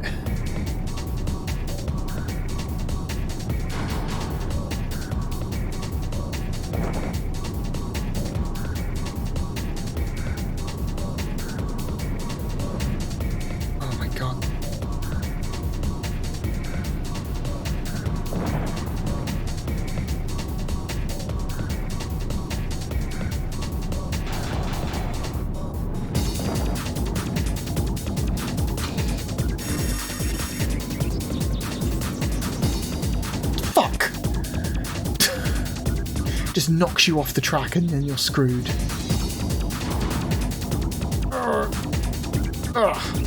Holding left the whole time there. No, don't go. Oh my god, no. Oh.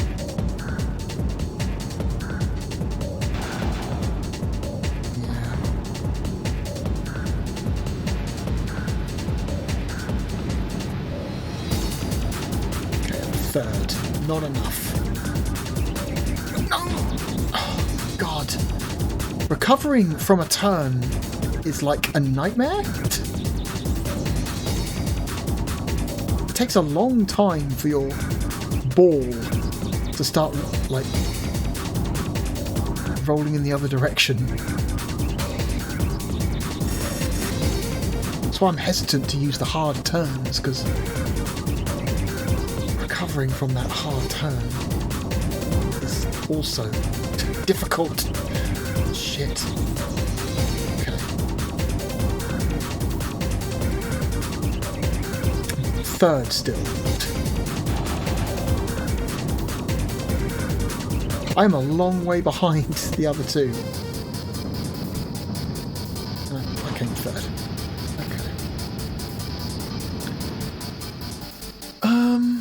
Alright, so you don't need to win a race to continue, you just need to not be last. Alright.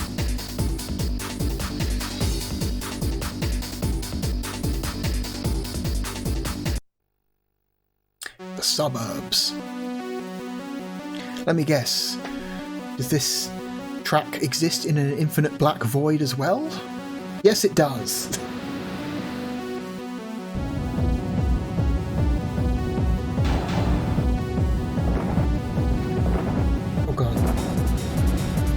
With this tunnel.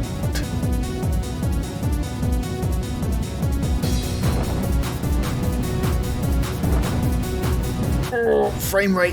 Oh, Jesus Christ, the slowdown is terrible. Wow, they couldn't really get the performance optimization where it needed to be for that, could they?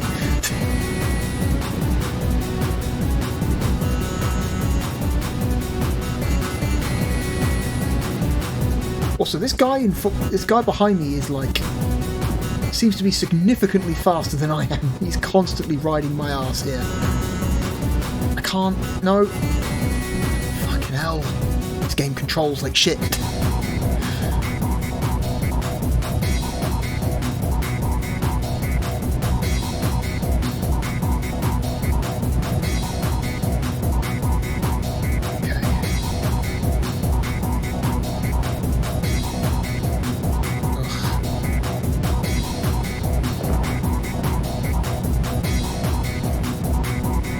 Timeout. What? Oh, I ran out of time. Okay, so there's like a countdown timer as well as... Alright. Do they let you retry? Are they just going to dump you... Oh, they just dump you back at the title screen. Awesome.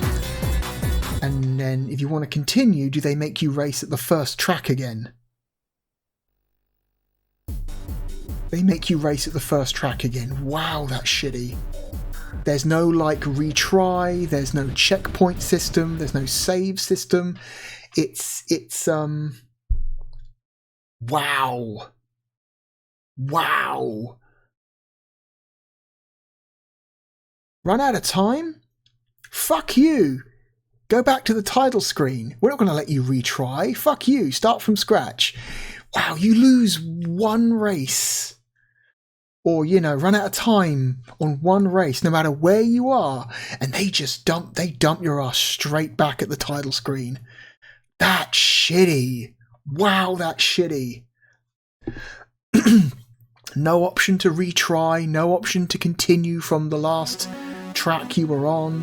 No, you have to race all 6 tracks perfectly in order without losing once. Wow. Like, even by 90 standards, that's harsh, man. What the fuck? Alright, let's bust this down to easy. Let's actually get some, I don't know, some like progression in the time we've got left, which is not a lot of time.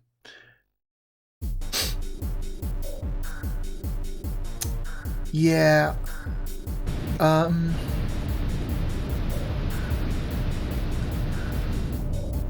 My memories of this game were already not positive when I put it in the system, and it seems my memories were accurate. My memories were, this is kind of a shitty Wipeout clone, right? That doesn't look or control good? And yeah, exactly what my memories thought. Yeah, exactly what my memories were. It's a shitty Wipeout clone with bad controls.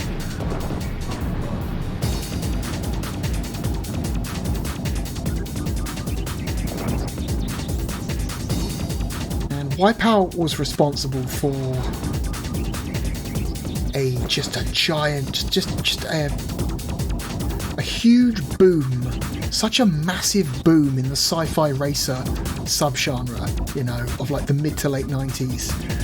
So many really bad to mediocre sci-fi racing games got made because of the success of Wipeout. And this is probably one of the worst ones. This is near the bottom.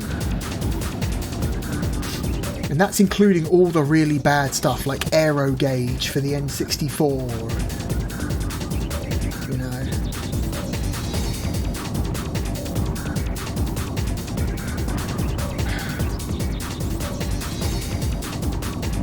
What other really bad sci-fi what other really bad like Wipeout knockoffs?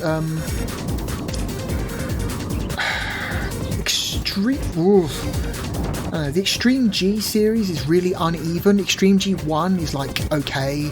Extreme G2 is terrible. Borderline unplayable. Extreme G3 for the PS2 might actually be the best game in that franchise.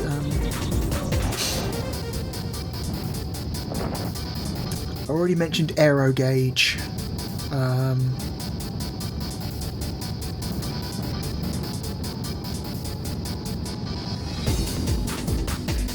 High Octane doesn't count as a Wipeout knockoff because that game was being developed at the same time as the original Wipeout, and so you could not accuse it of being a knockoff. They just Bullfrog just happened to have a similar idea at the same time as a Psygnosis. Only their version was nowhere near as good.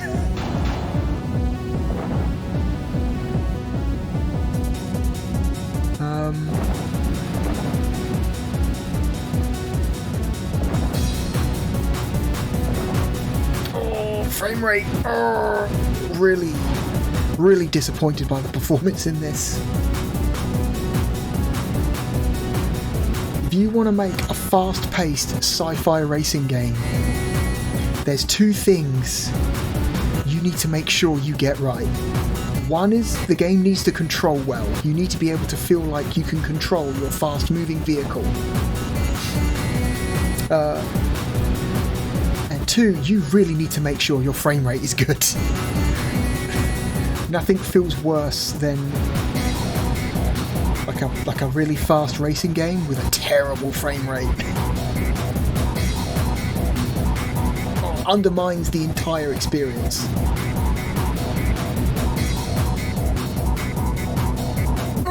Left, right, left. Oh my god.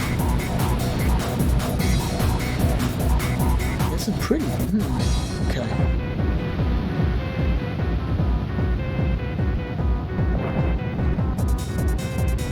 Okay, I'm hitting the jump button and nothing happened. Okay, that was weird. Why was that?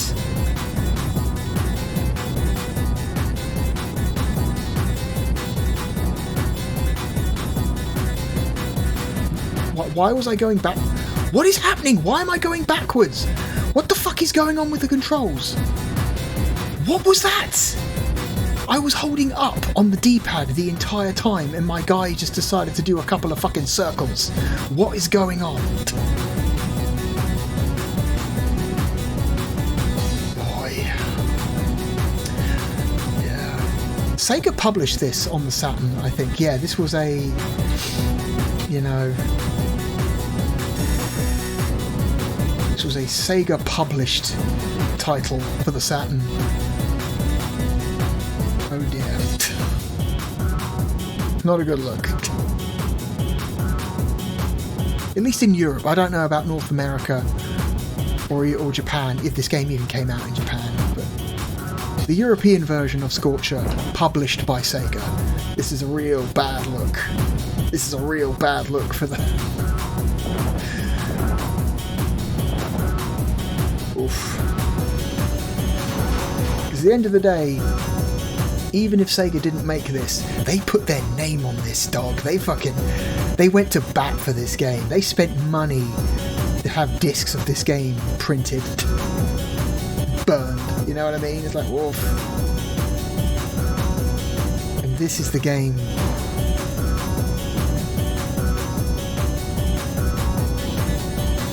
That Scavenger gave them.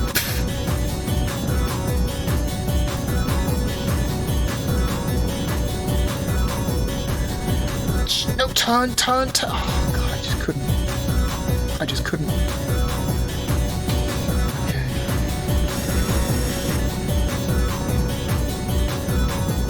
Left, turn. Okay, right, left. Oh god. Absolute disaster.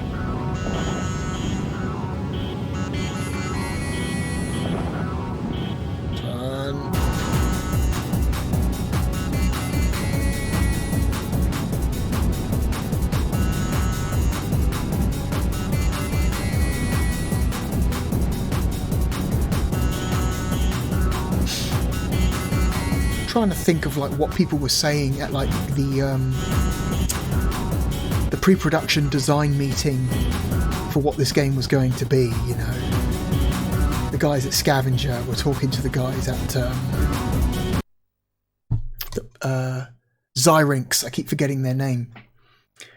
And we're like, hey, you know, this Wipeout game's really hot. We wanna capitalize on the success of this new sci-fi racing game by making our own sci-fi racing game. What ideas have you got, team? And then the other developers are looking across the table at them and going like, well, we don't want it to be hover ships because that would be too on the nose. That would be a little bit too close. We heard the guys at Probe are working on a bike-based sci-fi racing game, so we don't want to do bikes. Balls?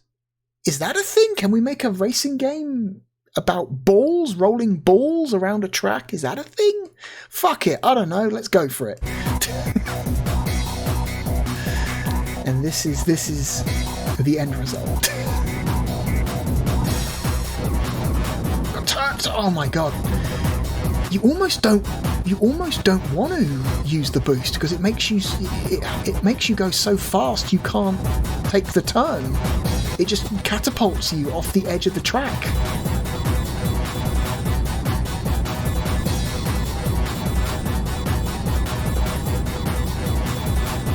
Third, okay.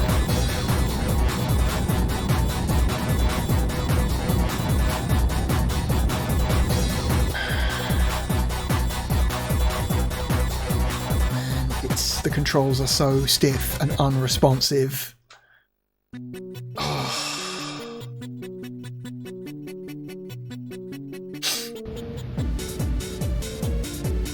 You're too terrified to use the boost because most of the time when you use the boost it just throws you off the edge of the track.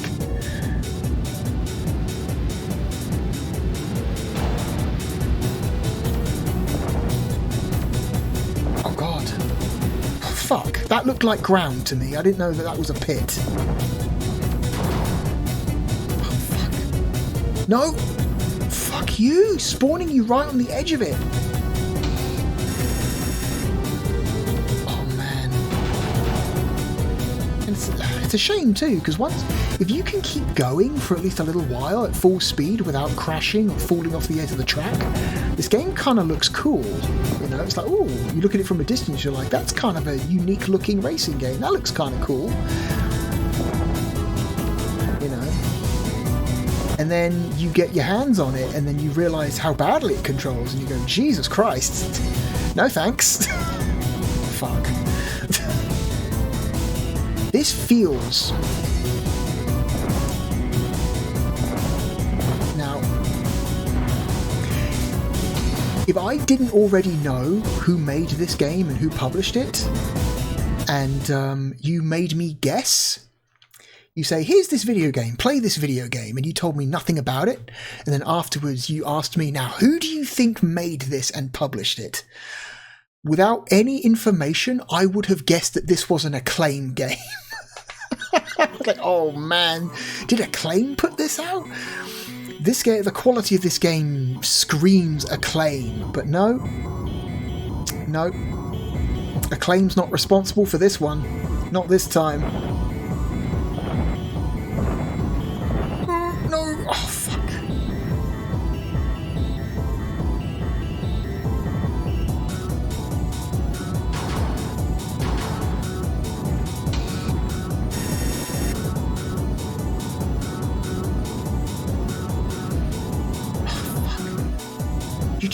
You knock into something and it knocks you off your racing line and into a pit, and the fucking jump button is unresponsive.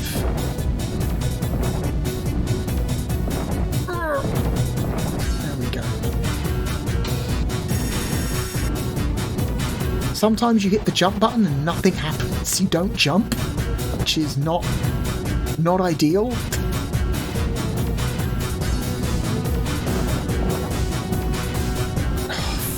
Like then? Jump.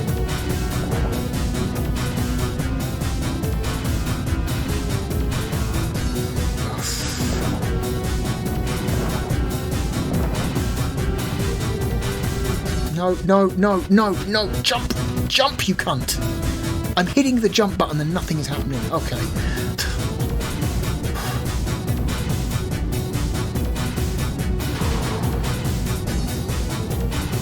I feel like they made the tracks a little bit too extreme. I get it, you want to be like, yeah man, our tracks, our racing game's so fucking hardcore and extreme. There are hazards and gaps everywhere, and you are constantly battling to not fall off the edge. Because we're hardcore, man. It's like all you did was made a game that is supremely unfun to play. Extremely unfun to play. It's actually surprisingly very hard outside of a few places to fall off the track in Wipeout. You know,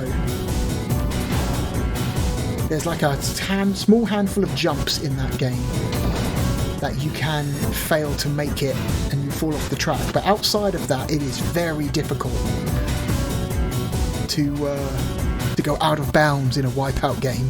At least the early Wipeout games. And that's why, why that game is more fun. And it still has a high skill ceiling, you know? You can make your game have a fun, high skill ceiling while at the same time still making it fair.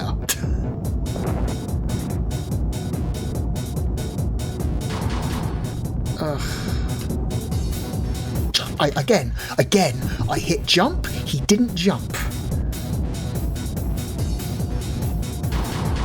No. I didn't see it. I didn't see the pit. It was obscured by all the shit in front of it. I didn't see it.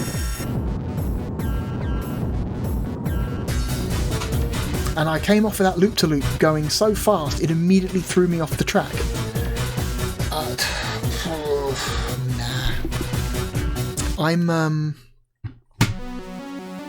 I'm done. I do not want to play any more Scorcher. I think I know. I think I know.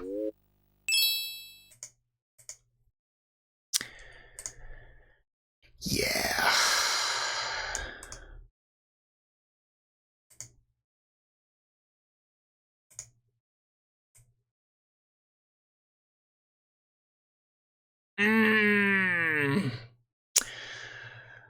So where are we going to put Scorcher? Man. What a bummer. What a bummer. Everything is such a disaster.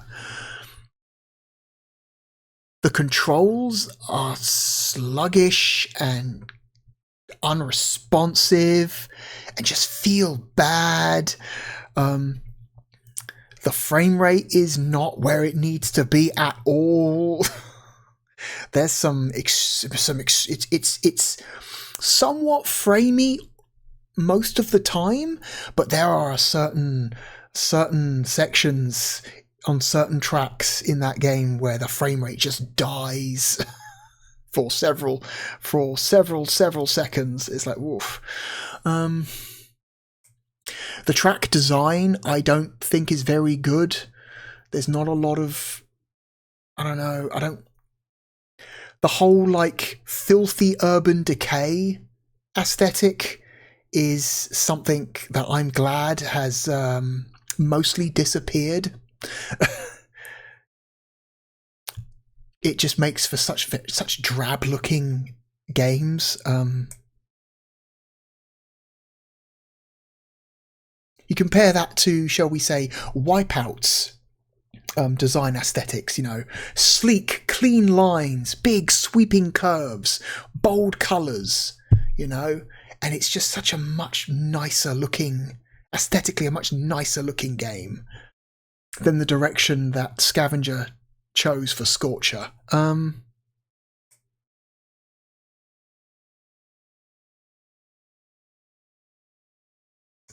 Loaded is better. I would rather play Blackfire.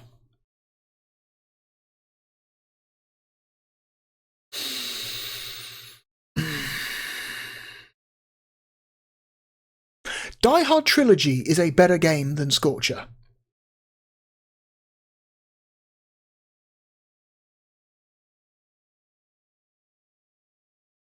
Bug is a better game than Scorcher.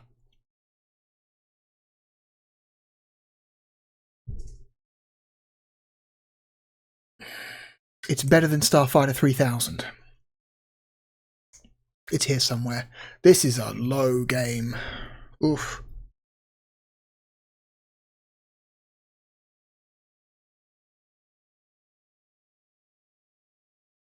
I would rather play Clockwork Knight.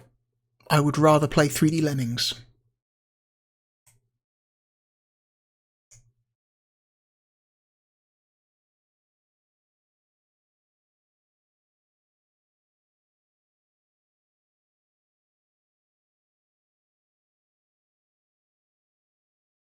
I would rather play Bug 2.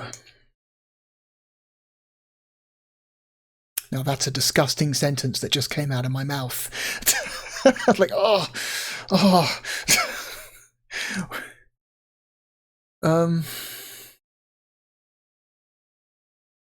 Which is such a shame, man, because the Zyrinx dev team made some really cool stuff for the Mega Drive. If you've never seen, what's it called?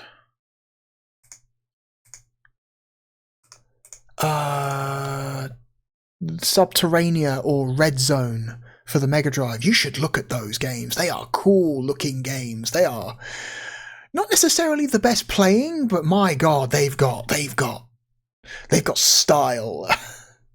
Subterranea is like, I think, the better playing of the two games, but Red Zone's just got so much style. They are trying to do so much in that game that you're too busy being impressed by it to like notice most of its shortcomings. Red Zone is a really, really cool game. You should check out Red Zone. But yeah, this is sad. Did Zyrinx do anything after this? No, this is their last game on Sega Retro, but did they do anything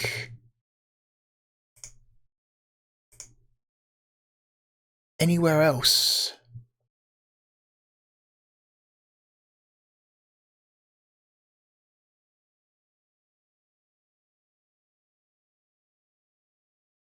Okay, the team dissolved in 1998 because Scavenger went bankrupt. Okay, so yeah, this was Zyrinx's last game, and probably Scavenger's last game as well. So, holy shit! Zyrinx reformed in 1998. The Zyrinx team reformed under the name Reto Moto, and then went on to found IO Interactive. Yo! I did not know that! Yo, the creators of Hitman, IO Interactive, are ex-Zyrinx guys. That's nuts! I did not know that. That's cool. That's so cool. I did not know that was... Huh. The more you know. The more you know. You know, they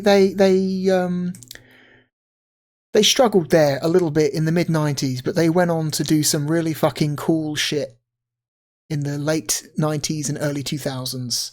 Good on them. Good on them. Anyway, back to ranking.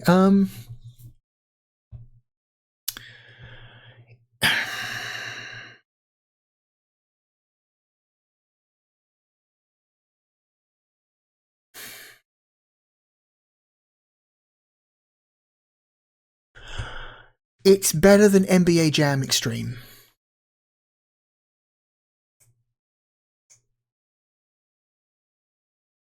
It's better than WWF WrestleMania, the arcade game. It's better than Iron Man, Exo Man of War.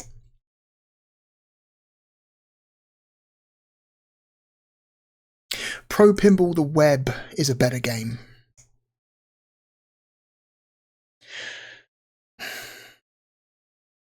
Okay.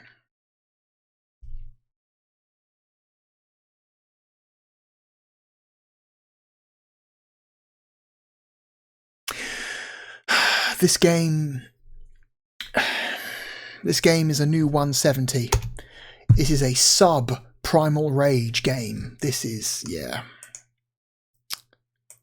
Whoops. Copied a little bit too much there. There we go. Scorcher.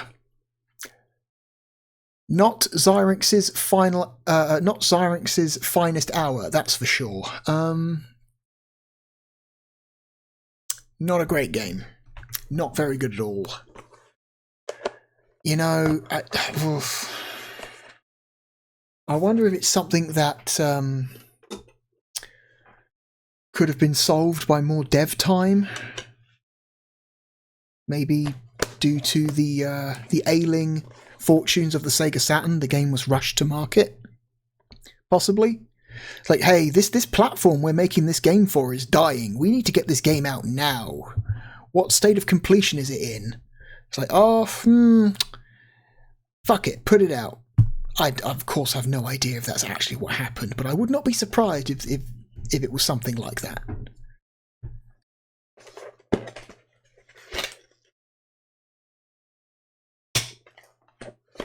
Anyway, on to our third and final game of this video. This one is probably the most unique game we've looked at in a while. It's certainly a strange one. Let me just change the cover art. This is a military strategy game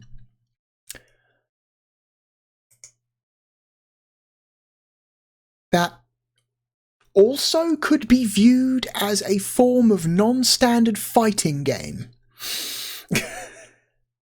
It's a very hard thing to describe without showing you. It comes to us from Electronic Arts.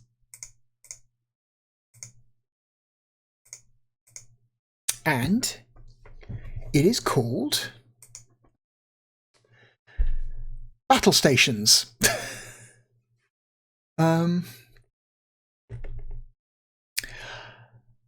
I am not certain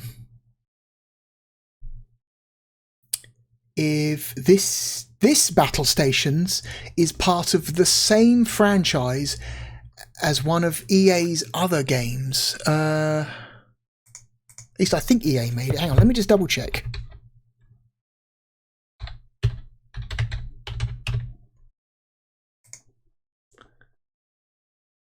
No, it wouldn't be. I don't think it would be. No, it's completely different. No.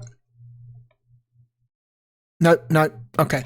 I had my wires crossed there. I thought I was thinking of another game that I thought this game shared a franchise with. That turns out EA had nothing to do with that other game. That was an Eidos joint, not an EA joint. So don't worry. Forget what I was talking about. Anyway, I should have checked that up maybe earlier before turning the cameras on, but oh well, we're here now. This game is interesting. I don't think it's terribly good. At least this version is not terribly good. But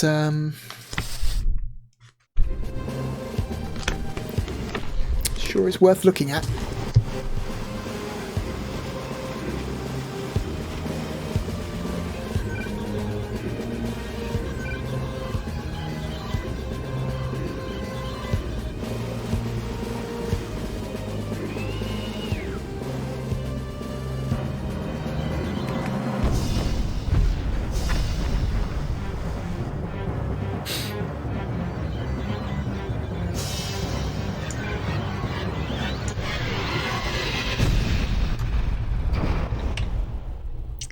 Battle Stations, 2 words. Developed by Real Time Associates, don't you know? The same guys behind the Bug games. Real Time Associates were a very mercenary development studio. They did work for EA, they did work for Sega, they did work for all sorts of companies. No problem.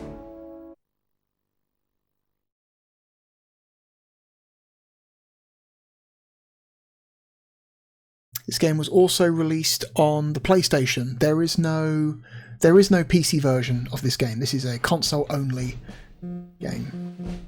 Here we go. This game has very complicated controls, and so is actually kind of hard to play. Okay, stick to English. I like this. This is a pretty cool way to to show off sound levels. These little segments of a radar screen is a good visual treatment.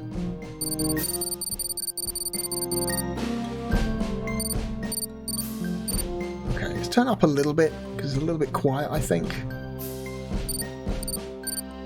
Stereo. Okay, so here's our controls. These controls are complicated and hard to remember. So I'm just going to go ahead and take a screenshot of that. And then turn that into a little window on my desktop so I can just turn to look at it periodically to help me remember what buttons do what. Okay, left shoulder, special. Right shoulder, drop bombs. A, special defense. B, attack 1. C, target. X, defensive. Y, attack 2. Z, crew rescue. And so if you haven't figured this out already, this is kind of a fighting game, but with like warships instead of people. And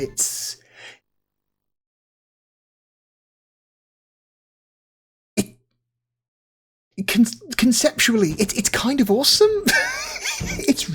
I don't think it's especially good, but it's kind of awesome. It's like, wow, that's an idea you had there. I wonder who came up with the idea first. Was it Electronic Arts who came up with the idea and they paid Real Time Associates to make it, or did they just ask Real Time Associates to make them a game and this is what Real Time Associates came up with? So this is your character select screen. Who are you going to play as? You've got aircraft carrier, you've got battleship, you've got destroyer, cruiser, patrol boat, mine layer, transport, submarine. I would call mine layer the grappler of this game.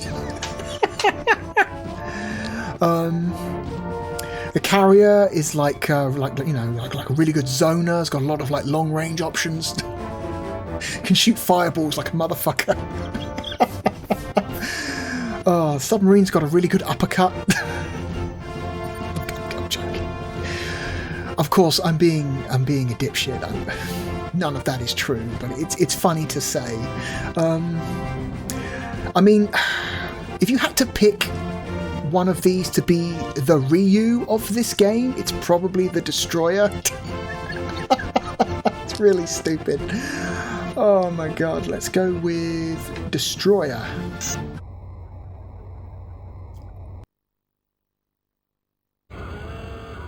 Battle station.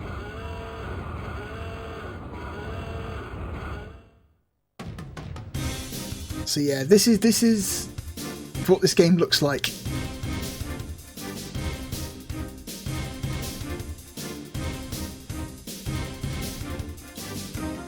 And so you steer your boat around with the D-pad and you hit the attack button. Oh shit.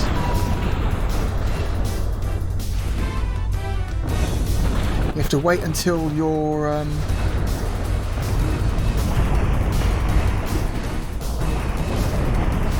targeting reticule is over the enemy ship. You don't want to be behind the mine layer because that's kind of the mine layer's whole thing. It drops mines on you.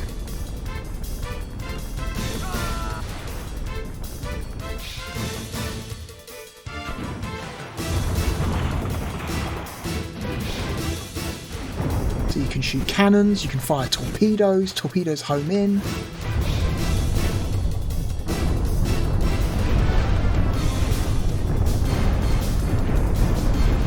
It's just a fucking nightmare clusterfuck that doesn't really work very well, but it's kind of... I'm too busy, like, staring at it to care. And I think we killed each other at the same time. I think this was a double KO.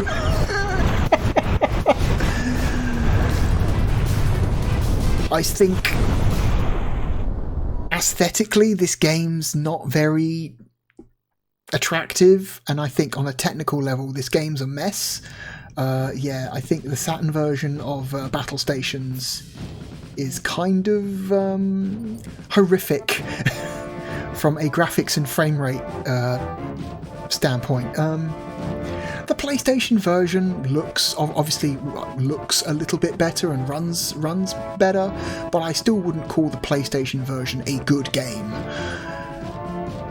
Just a superior version of a very flawed yet very interesting game. try the battleship. Battle station. Okay, so C to target. Again, the controls are so complicated that you have to really, like, study it and remember what the fuck you're doing. Okay, the two middle buttons are attack.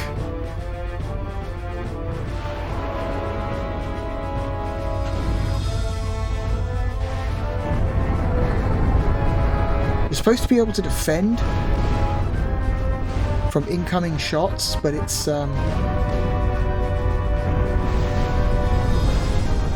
tough.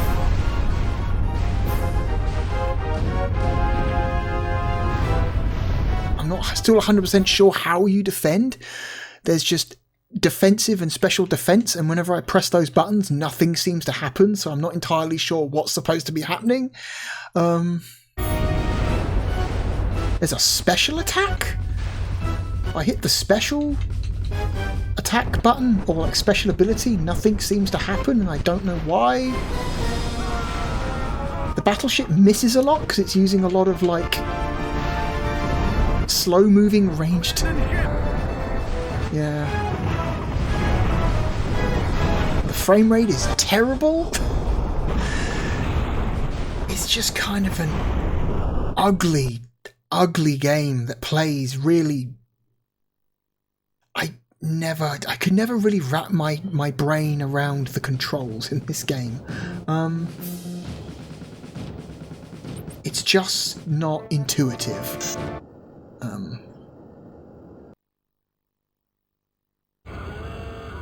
Battle station. But man, what a concept. Now it's the aircraft carrier's turn.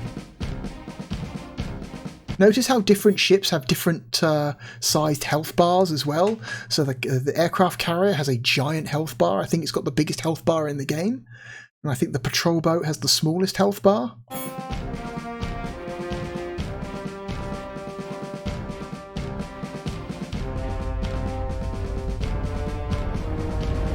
I need to dive, damn it, dive!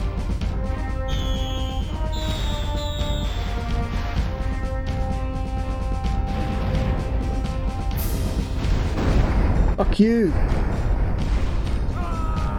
Now, I can't actually see.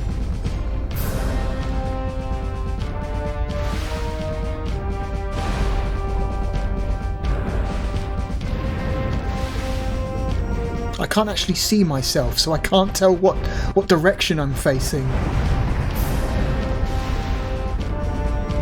The aircraft carrier is firing depth charges like a motherfucker. It's really trying really hard to zero me in. I don't think aircraft carriers can move or turn that fast. I'm pretty sure they're like quite slow, in fact.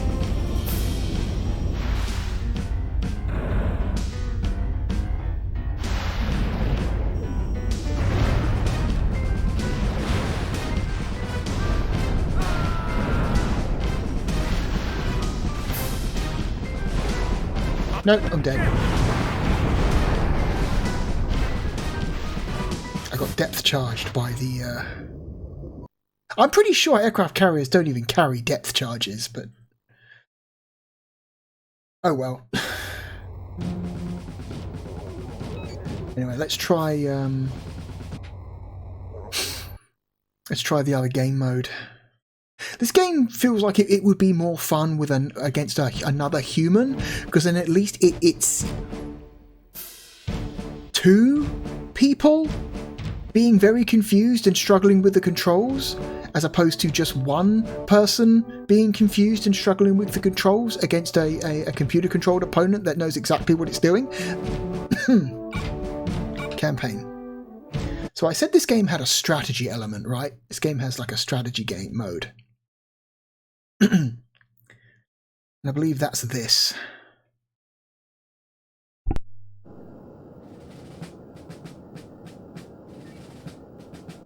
Okay, sorry about that. Mission select. So you can select these missions. Oil Inferno, land marines from troop transport. and destroy enemy oil facility. Reports indicate substantial enemy presence. Locate and eliminate enemy supply convoys. Expect escort vessels to be on high alert. Heavy task force en route to area. Utilize mine layers to hinder progress. Use limited fleet to destroy enemy forces. Locate a lost scientific research party. Enemy forces will attempt to stop you. Full-scale assault of the opponent's homeland. Deploy marines to take out 3 enemy home ports. Protect the whale migration from illegal poachers. Enemy naval vessels will protect poaching ships. Operation Whale Liberation. Yeah, okay. Atomic sub. Find and destroy enemy's futuristic submarine. Weapon capabilities of X-sub unknown. Proceed with caution. Defensive dilemma. Tech connection. Home fire burning.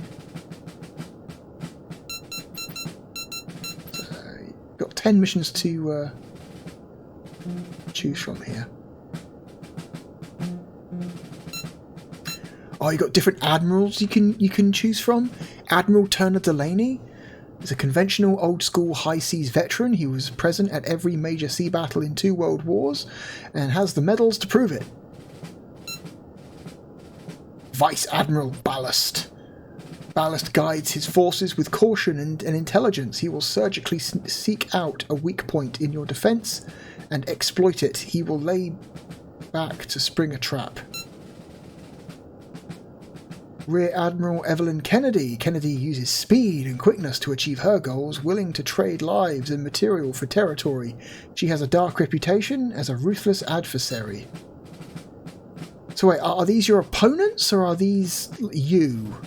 And what does... How does this affect, like, enemy resources and behaviour, if at all? Captain Carl Shrek. Quiet and cool, Shrek resembles his preferred vessel, the submarine. He is driven to win by stealth and cunning. Admiral Leonid Vasilev. Vasilev's hallmark is a devastation combination of coolness under pressure and a fiery killer instinct. His ability to turn mistakes into victories makes him a formidable foe. Okay, is this... I don't know if this is just like a difficulty level selection, or if it's like actually changing like the tactics that your opponents use during the battles. It's not clear. Let's go with the default guy. Let's just go with mission 1. Oil Inferno. Right away, sir.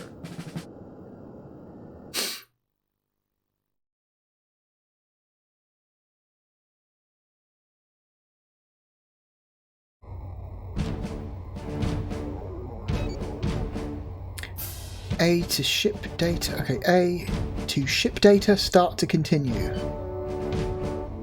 Right away, sir. What? I pressed A. What happened? What was that screen?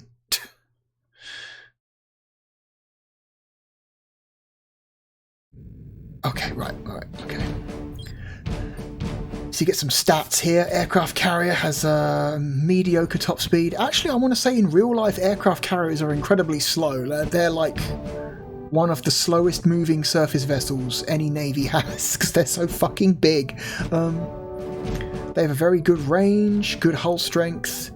They shouldn't have guns. They're aircraft carriers. Their weapons are their aircraft.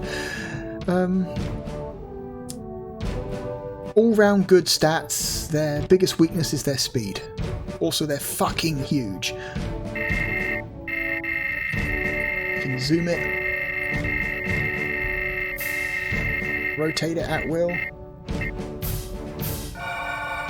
Zoom in if you want.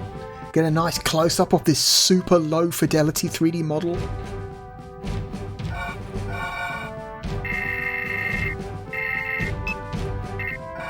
Is a battleship, very low top speed, good target range, very good hull strength, very good main guns.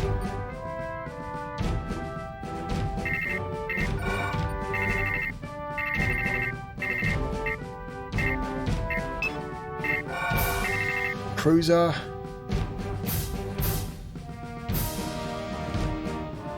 Cruiser's kind of mediocre all round except for its special weapons. Destroyer. Destroyer's just kind of mediocre all round. Patrol boat. Very high top speed. Very low range, very low hull strength, very low attack power. Very silly. The mine layer. It's so ridiculous. It's so silly.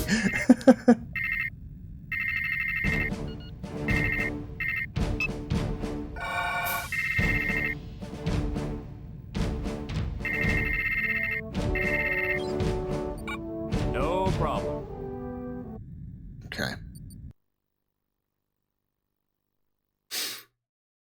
Let's actually get on with this, shall we? So we have 2 aircraft carriers, 2 battleships, 2 cruisers, 1 destroyer, 2 patrol boats, 1 mine layer, 2 submarines and 2 troop transports. Affirmative. That's the forces we've been given to complete this mission.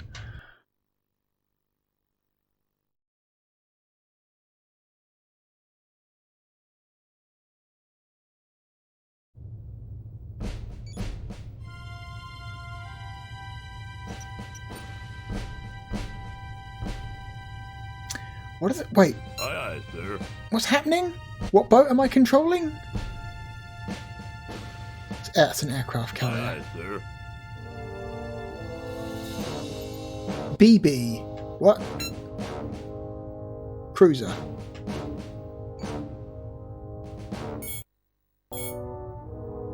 Aye, aye, sir. Battleship, cruiser, destroyer, patrol boat. So we need to get troop transports.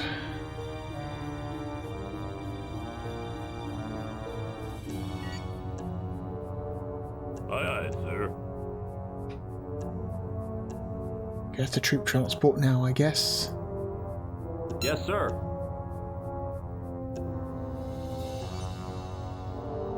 I guess we can just... Yes, sir. No problem. Aye, aye, We sir. can change what ship it is at will?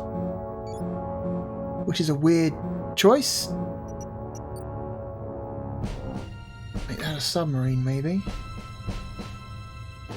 Can we send a submarine?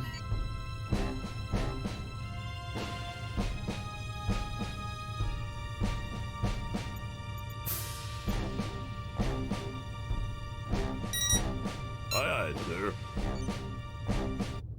Okay. So, but we don't know what we're going up against.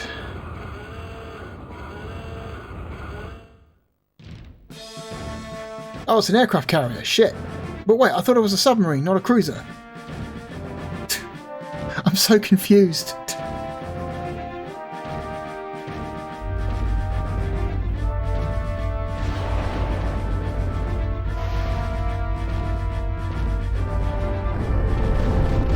Okay, so the aircraft carrier launches little boats. I'm sorry, no, little planes to come and attack me. That's really cute.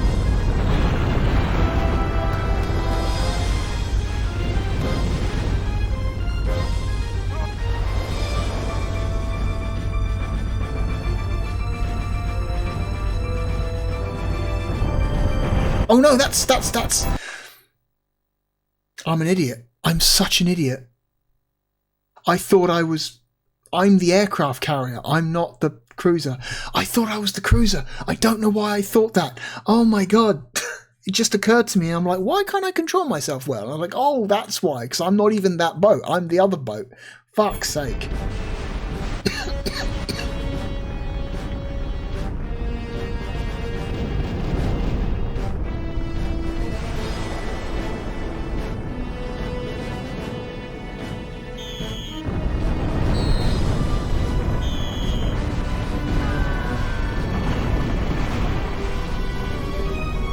Like how the little planes fly around, that's cute. They fly back to the aircraft carrier. Anyway.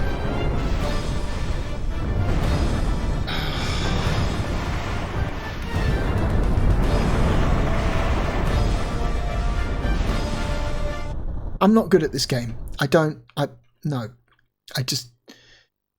Every boat has different controls and different types of attack and different things, and half of...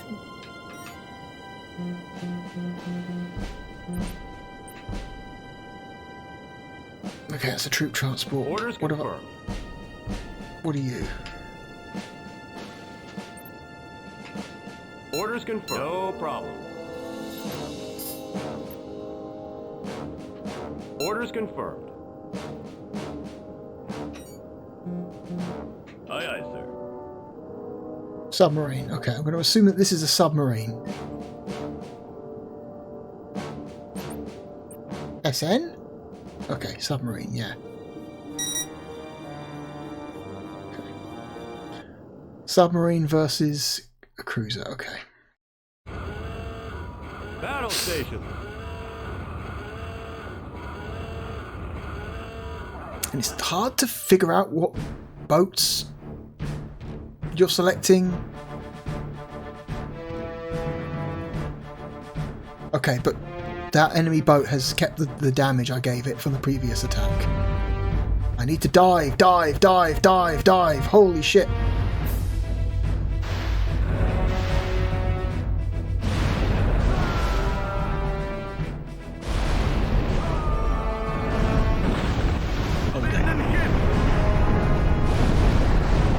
I took out his boat this time.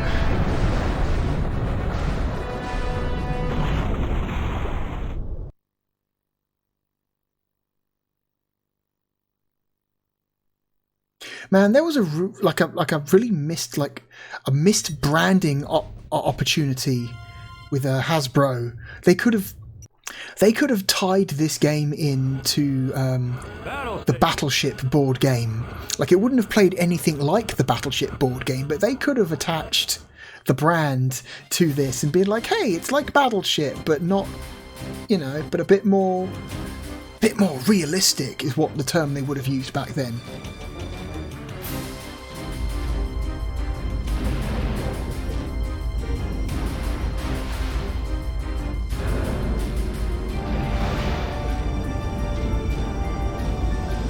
Of course, the problem is I can't see myself. I don't know where the fuck I am.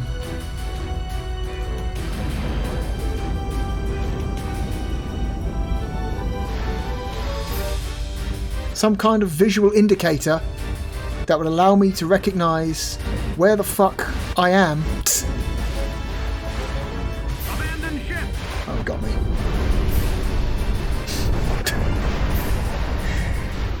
Because when you dive your submarine, you can't see shit. You don't know what direction you're facing. You don't know how fast you're moving.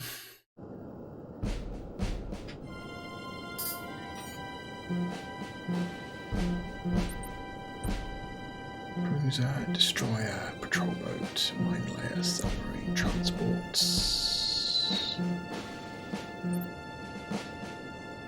Right away, sir. Let's take out this patrol boat, if we can. If we can.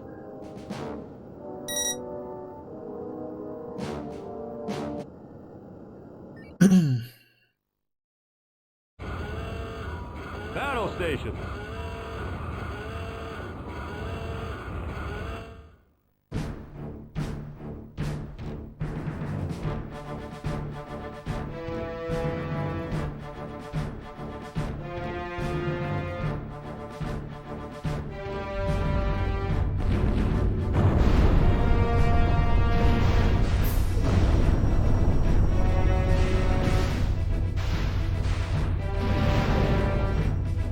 Damn it. This thing's so fucking fast.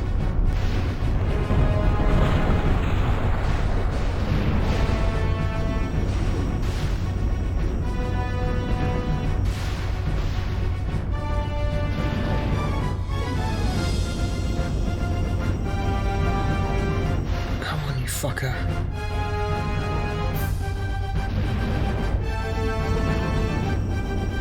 See, the cannons, they don't fire ahead like you should. And my torpedoes don't lock on, they just...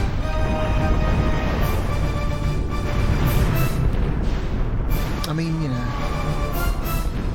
this patrol boat is absolutely kicking my ass because it's too fucking small and too fast for me to hit.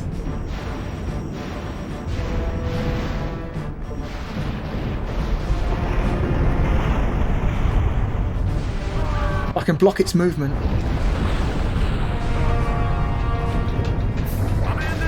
Fucking got him. I just had to kamikaze into him to stop him from moving and then overwhelm him.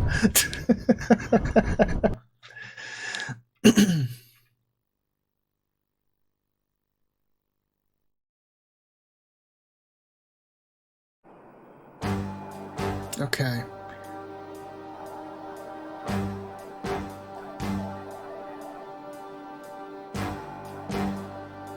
Right away.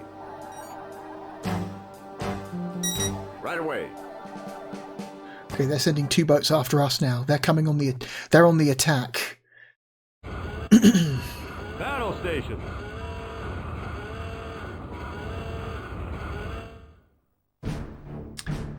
Okay, so this is what? Battleship versus destroyer. Okay, on paper this should be a pretty easy fight, but God, who knows in this game?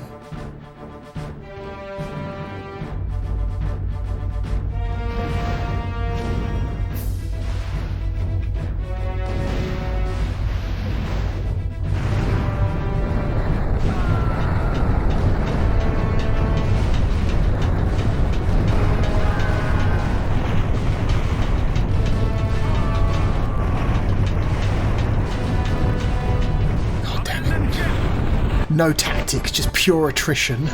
Just pure attrition. Like it was the age of tall ships, just have the warships sail up to each other and just blast each other at point blank range.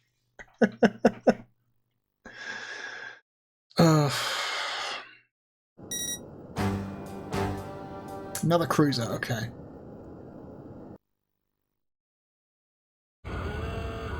Battle station.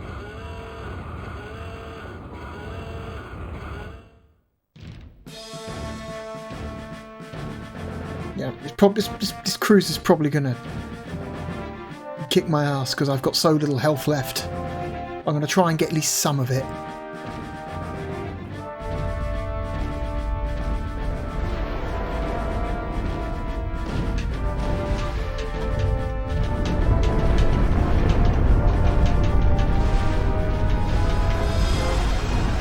What the fuck? What's happening? What's the boat doing? It turned into a... It's become semi-transparent and it's not really doing anything. I don't know what happened there. It just started flashing and it turned semi-transparent and wasn't doing anything for a while. Okay, sure game.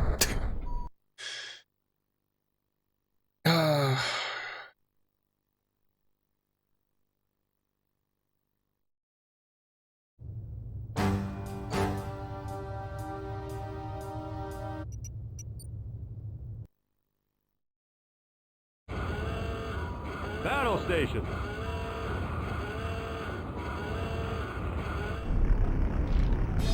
Oh wow, 2 mostly dead boats. Excellent.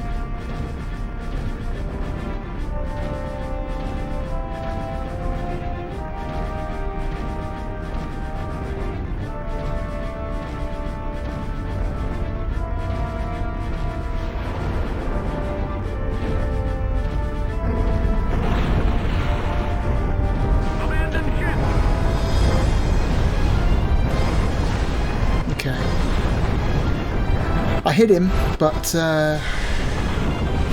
he finished me off before I could finish him off.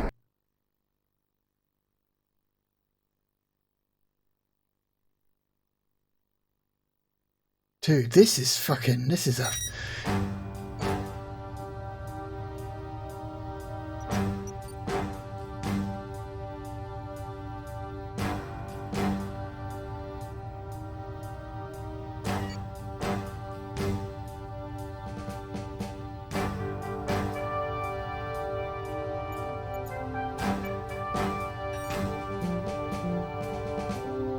Yes, sir.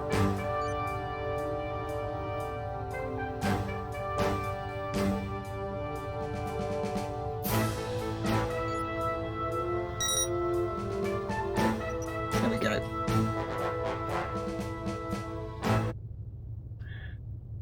Let's finish off his cruiser. How much we are at? 2 hours and 40 minutes.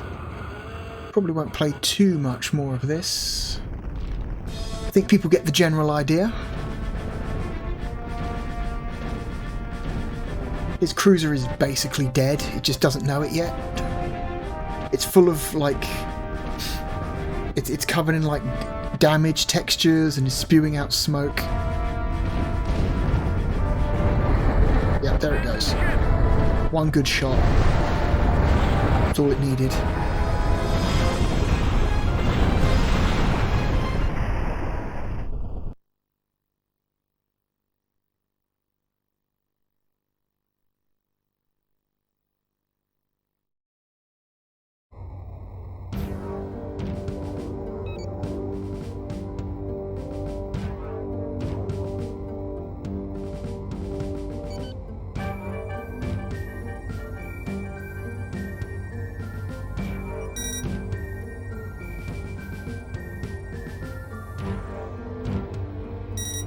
Okay, major fleet engagement.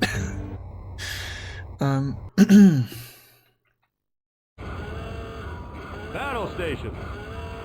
And lure them over.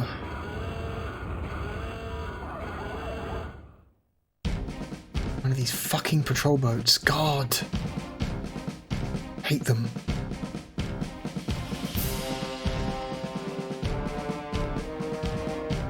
I'm not even going to bother diving this time.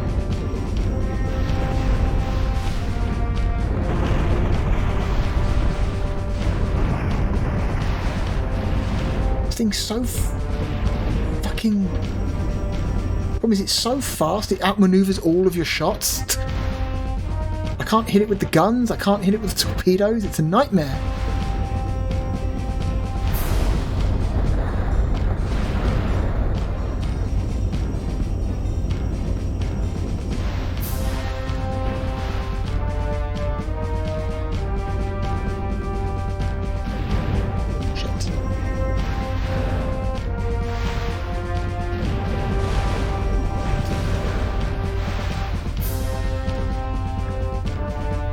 Stay still, you fucker! You absolute fucker!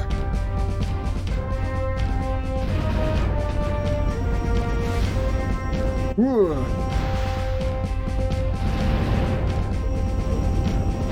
No. He's too small and too fast, and I can't get a shot on him.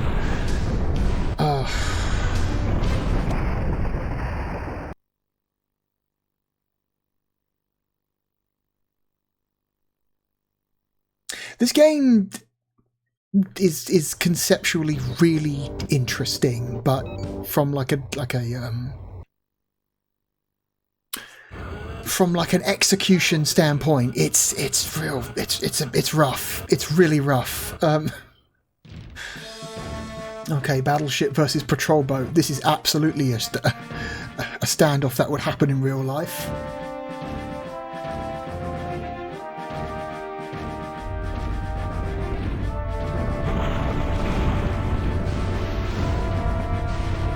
Yep, and he's just going to outmaneuver me, and like I can't zero him in because he's too fucking fast.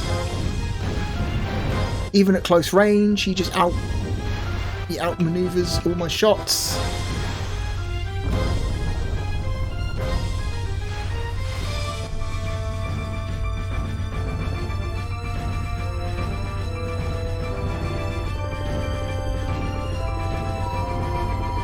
Oh, I sent out a little helicopter. That's cute.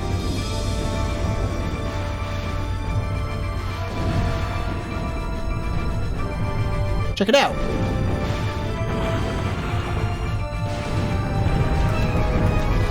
Little shit. Oh, you can't back up. You don't have a reverse gear? That's a shame. You fuck.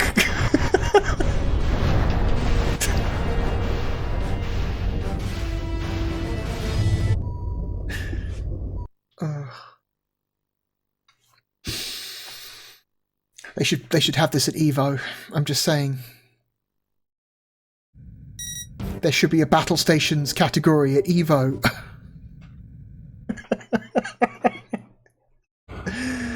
It's so weird.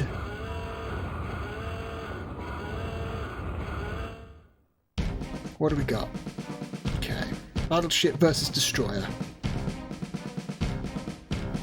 Pretty standard.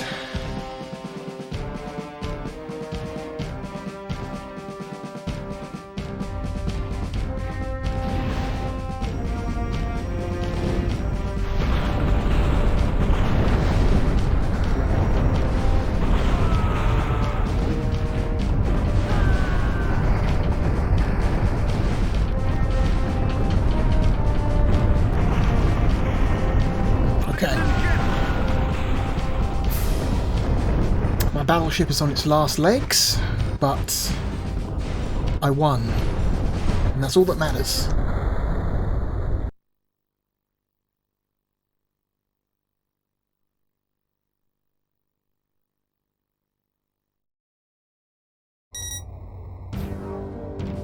Okay, it's battleship versus battleship. Well, I'm going to lose this one because I've got barely any health left, so it's going to have one good shot at me and then it's over.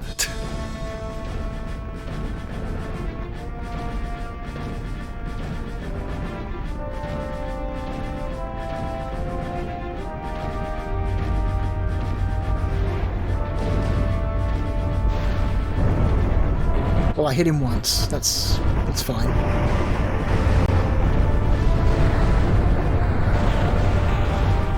A tiny slither of health off him. I seem to be spending more time in loading screens than we do in actual gameplay at the moment. Huh.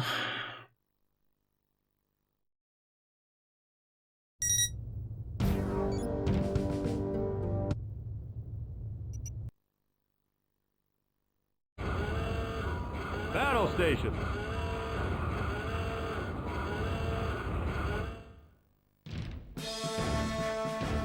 Cruiser versus destroyer.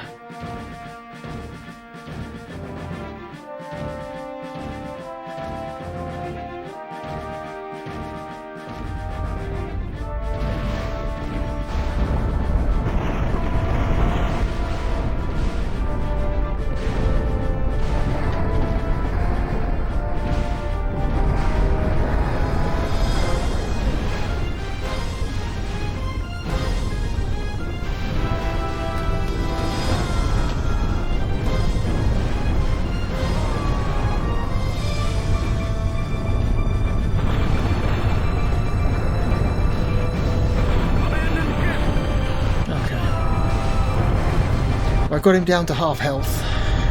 I'll take it.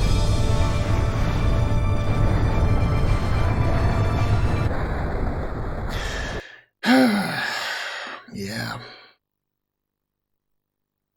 There's a better version of this game. I can see it in my head. It looks better and controls better. And there's less confusing... Battle station. It looks better, runs better, and has less confusing controls, and it exists only in my head.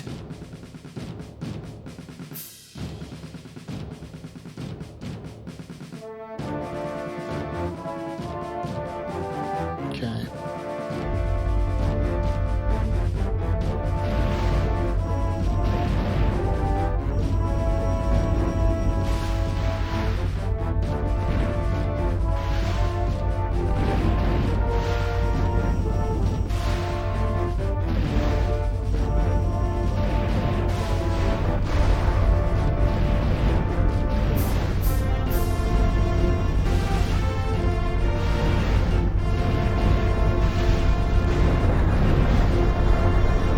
Dude, the patrol boat might be OP as fuck. Oh my god. You are so small and so fast, nothing can hit you. Wow. Uh-oh. You also don't want to be too far away, otherwise you can't really hit anything either.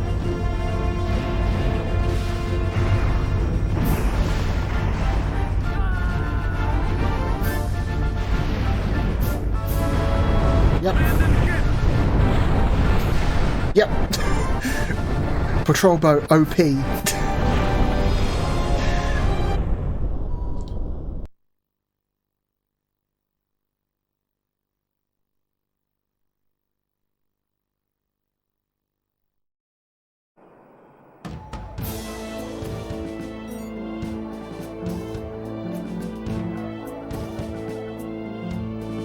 Aye, aye, sir.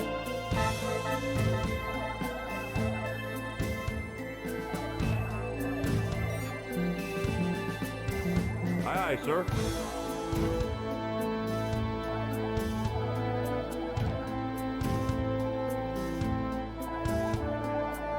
Yes, sir. Troop transport. Okay.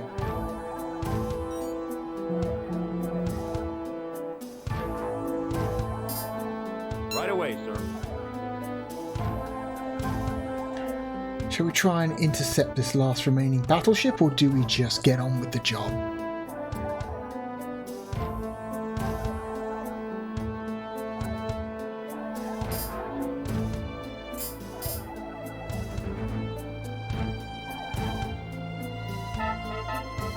Right away, sir. Oh, mine layer. Sick. Gonna take on this battleship with a mine layer. Let's go. Battle station. Oh, man.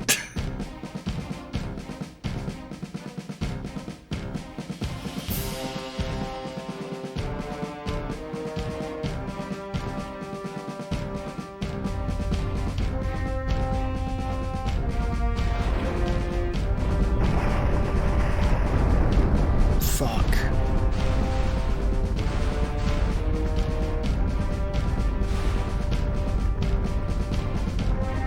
Oh, there's a thing here. Oh, it's land. I hit land, but I couldn't see it. I'm stuck. I can't fucking move.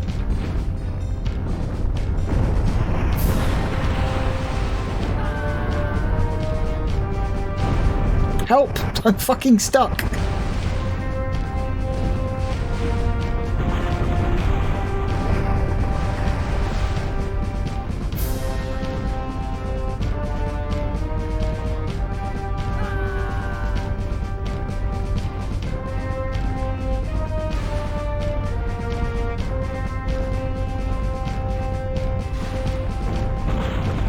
Yeah, that's right, guy. Run into the mines. Go on. Go on, you stupid bastard. Oh, you just figured it out, did you? Yeah, I bet you did.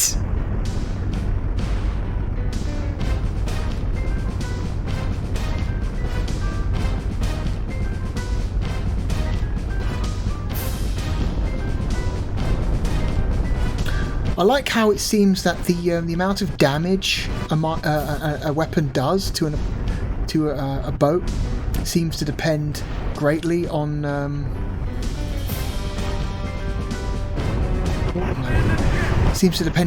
exactly where it hits the boat. So if it hits it close to the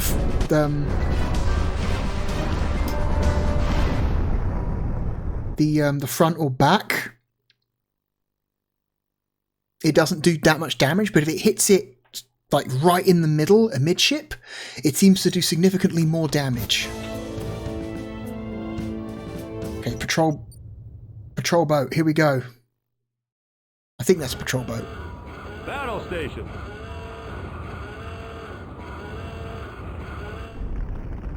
Yeah, here we go. I'm gonna murder this battleship with my OP patrol boat.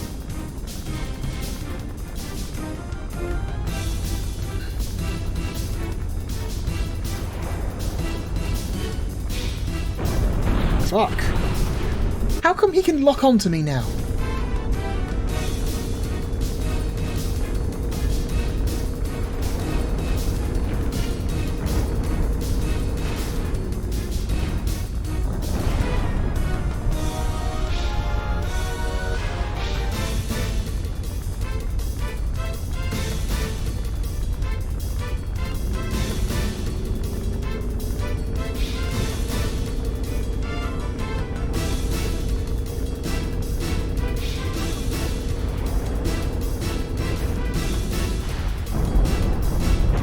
going to win this.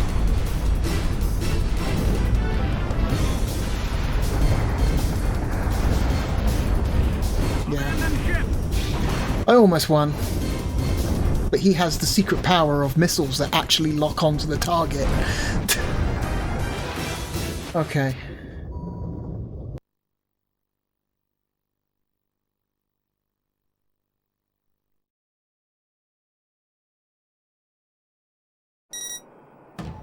Oh, troop transport. Awesome.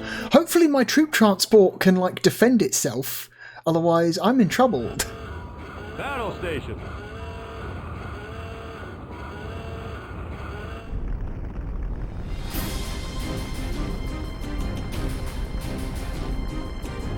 All I need is one good shot. I just need one good shot on this fucker. It's got a slither of health. I just need to hit it once.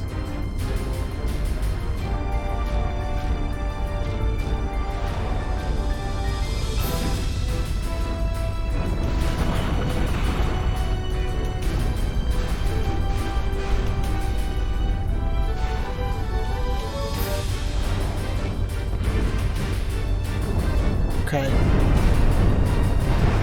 Doesn't matter. Doesn't matter, I win.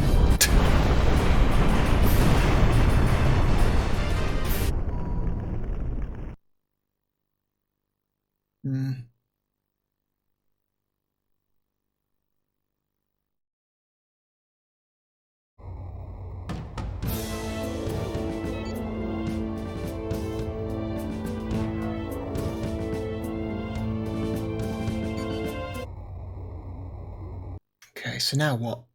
I've got the troop transport, I've got the Battle station. The onshore enemy base. How do I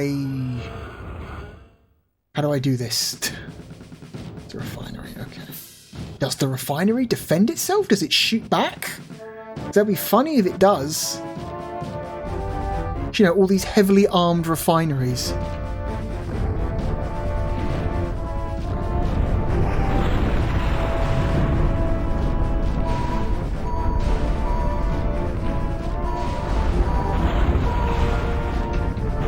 I'm hitting every button.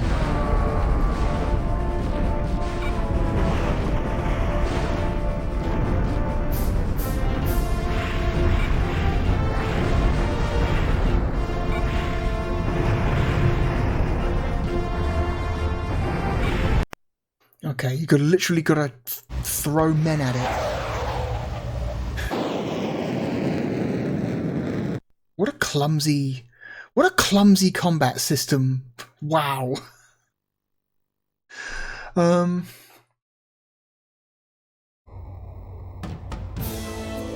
Boy, that was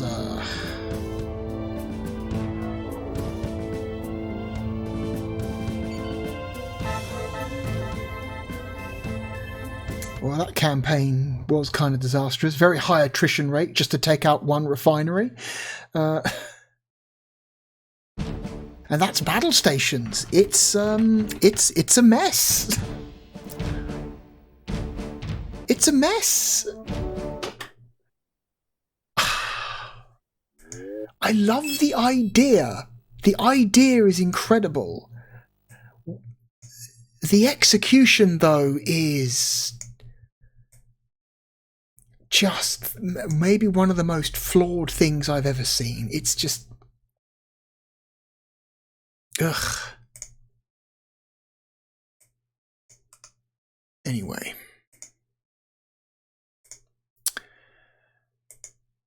Where is battle stations going on the list?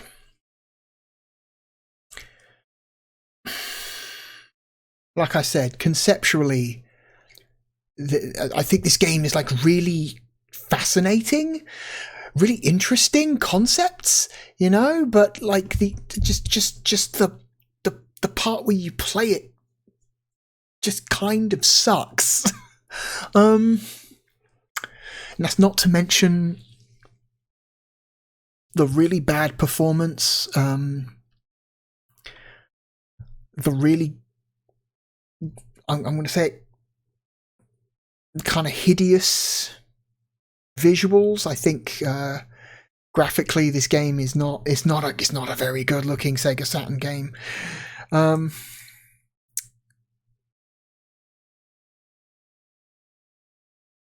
Kind of feels like a lazy PlayStation to Saturn port job, really. In terms of its visuals and performance. Well, it's still better than Starfighter 3000. I think it's a better game than Scorcher. I would take it over Primal Rage. I would take it over Bug 2. I would take it over 3D Lemmings.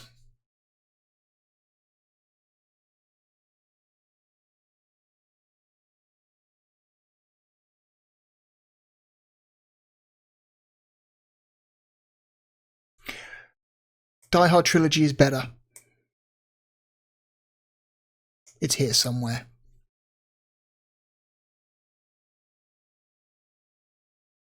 It's better than Scorcher, but still a hot mess. I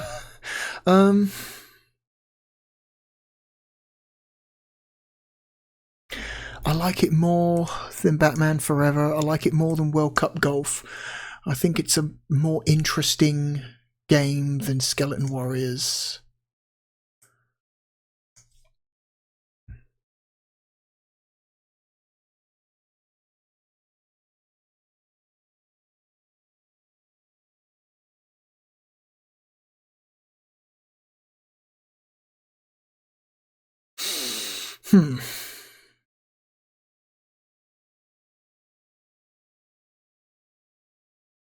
In Your House is a better game.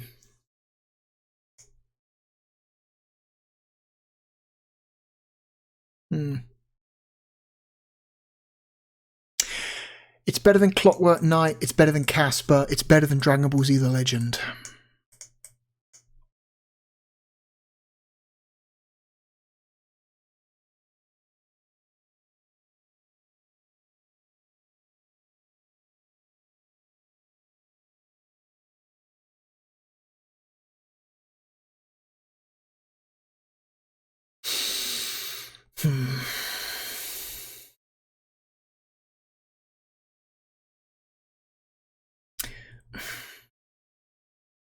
It's more interesting than Grid Run.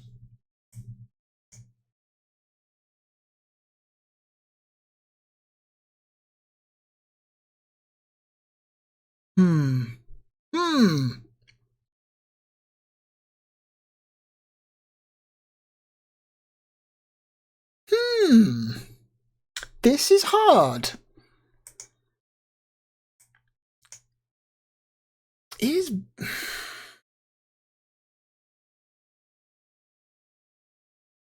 See, I kind of hate Bug, but I can't deny that Bug is a better playing game than Battle Stations.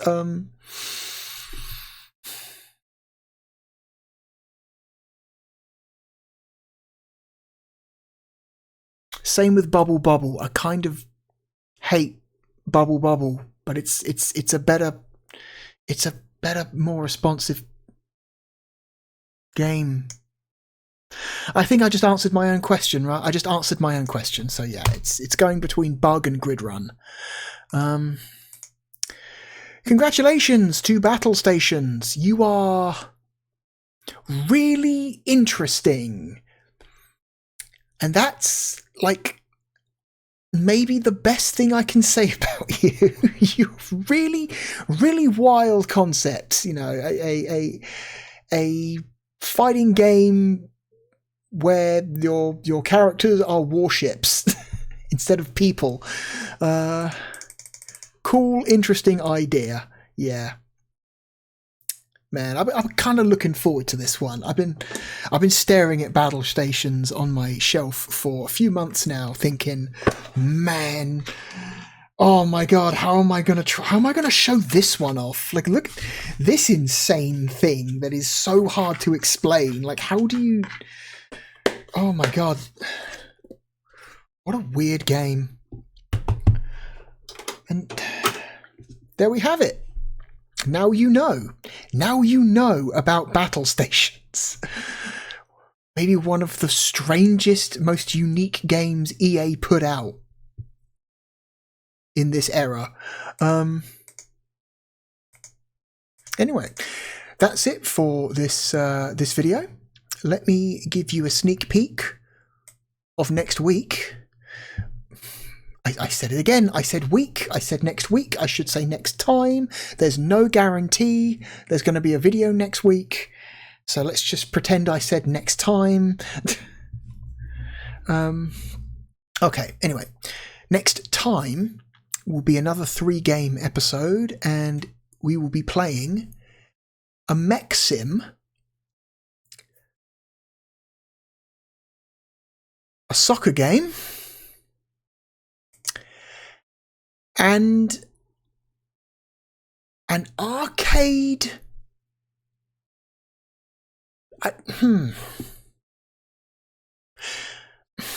How do I'm not just going to call it a shooter, because that's not enough information. It's an arcade on-rails flight sim. There we go. That's about as detailed as I'm willing to get.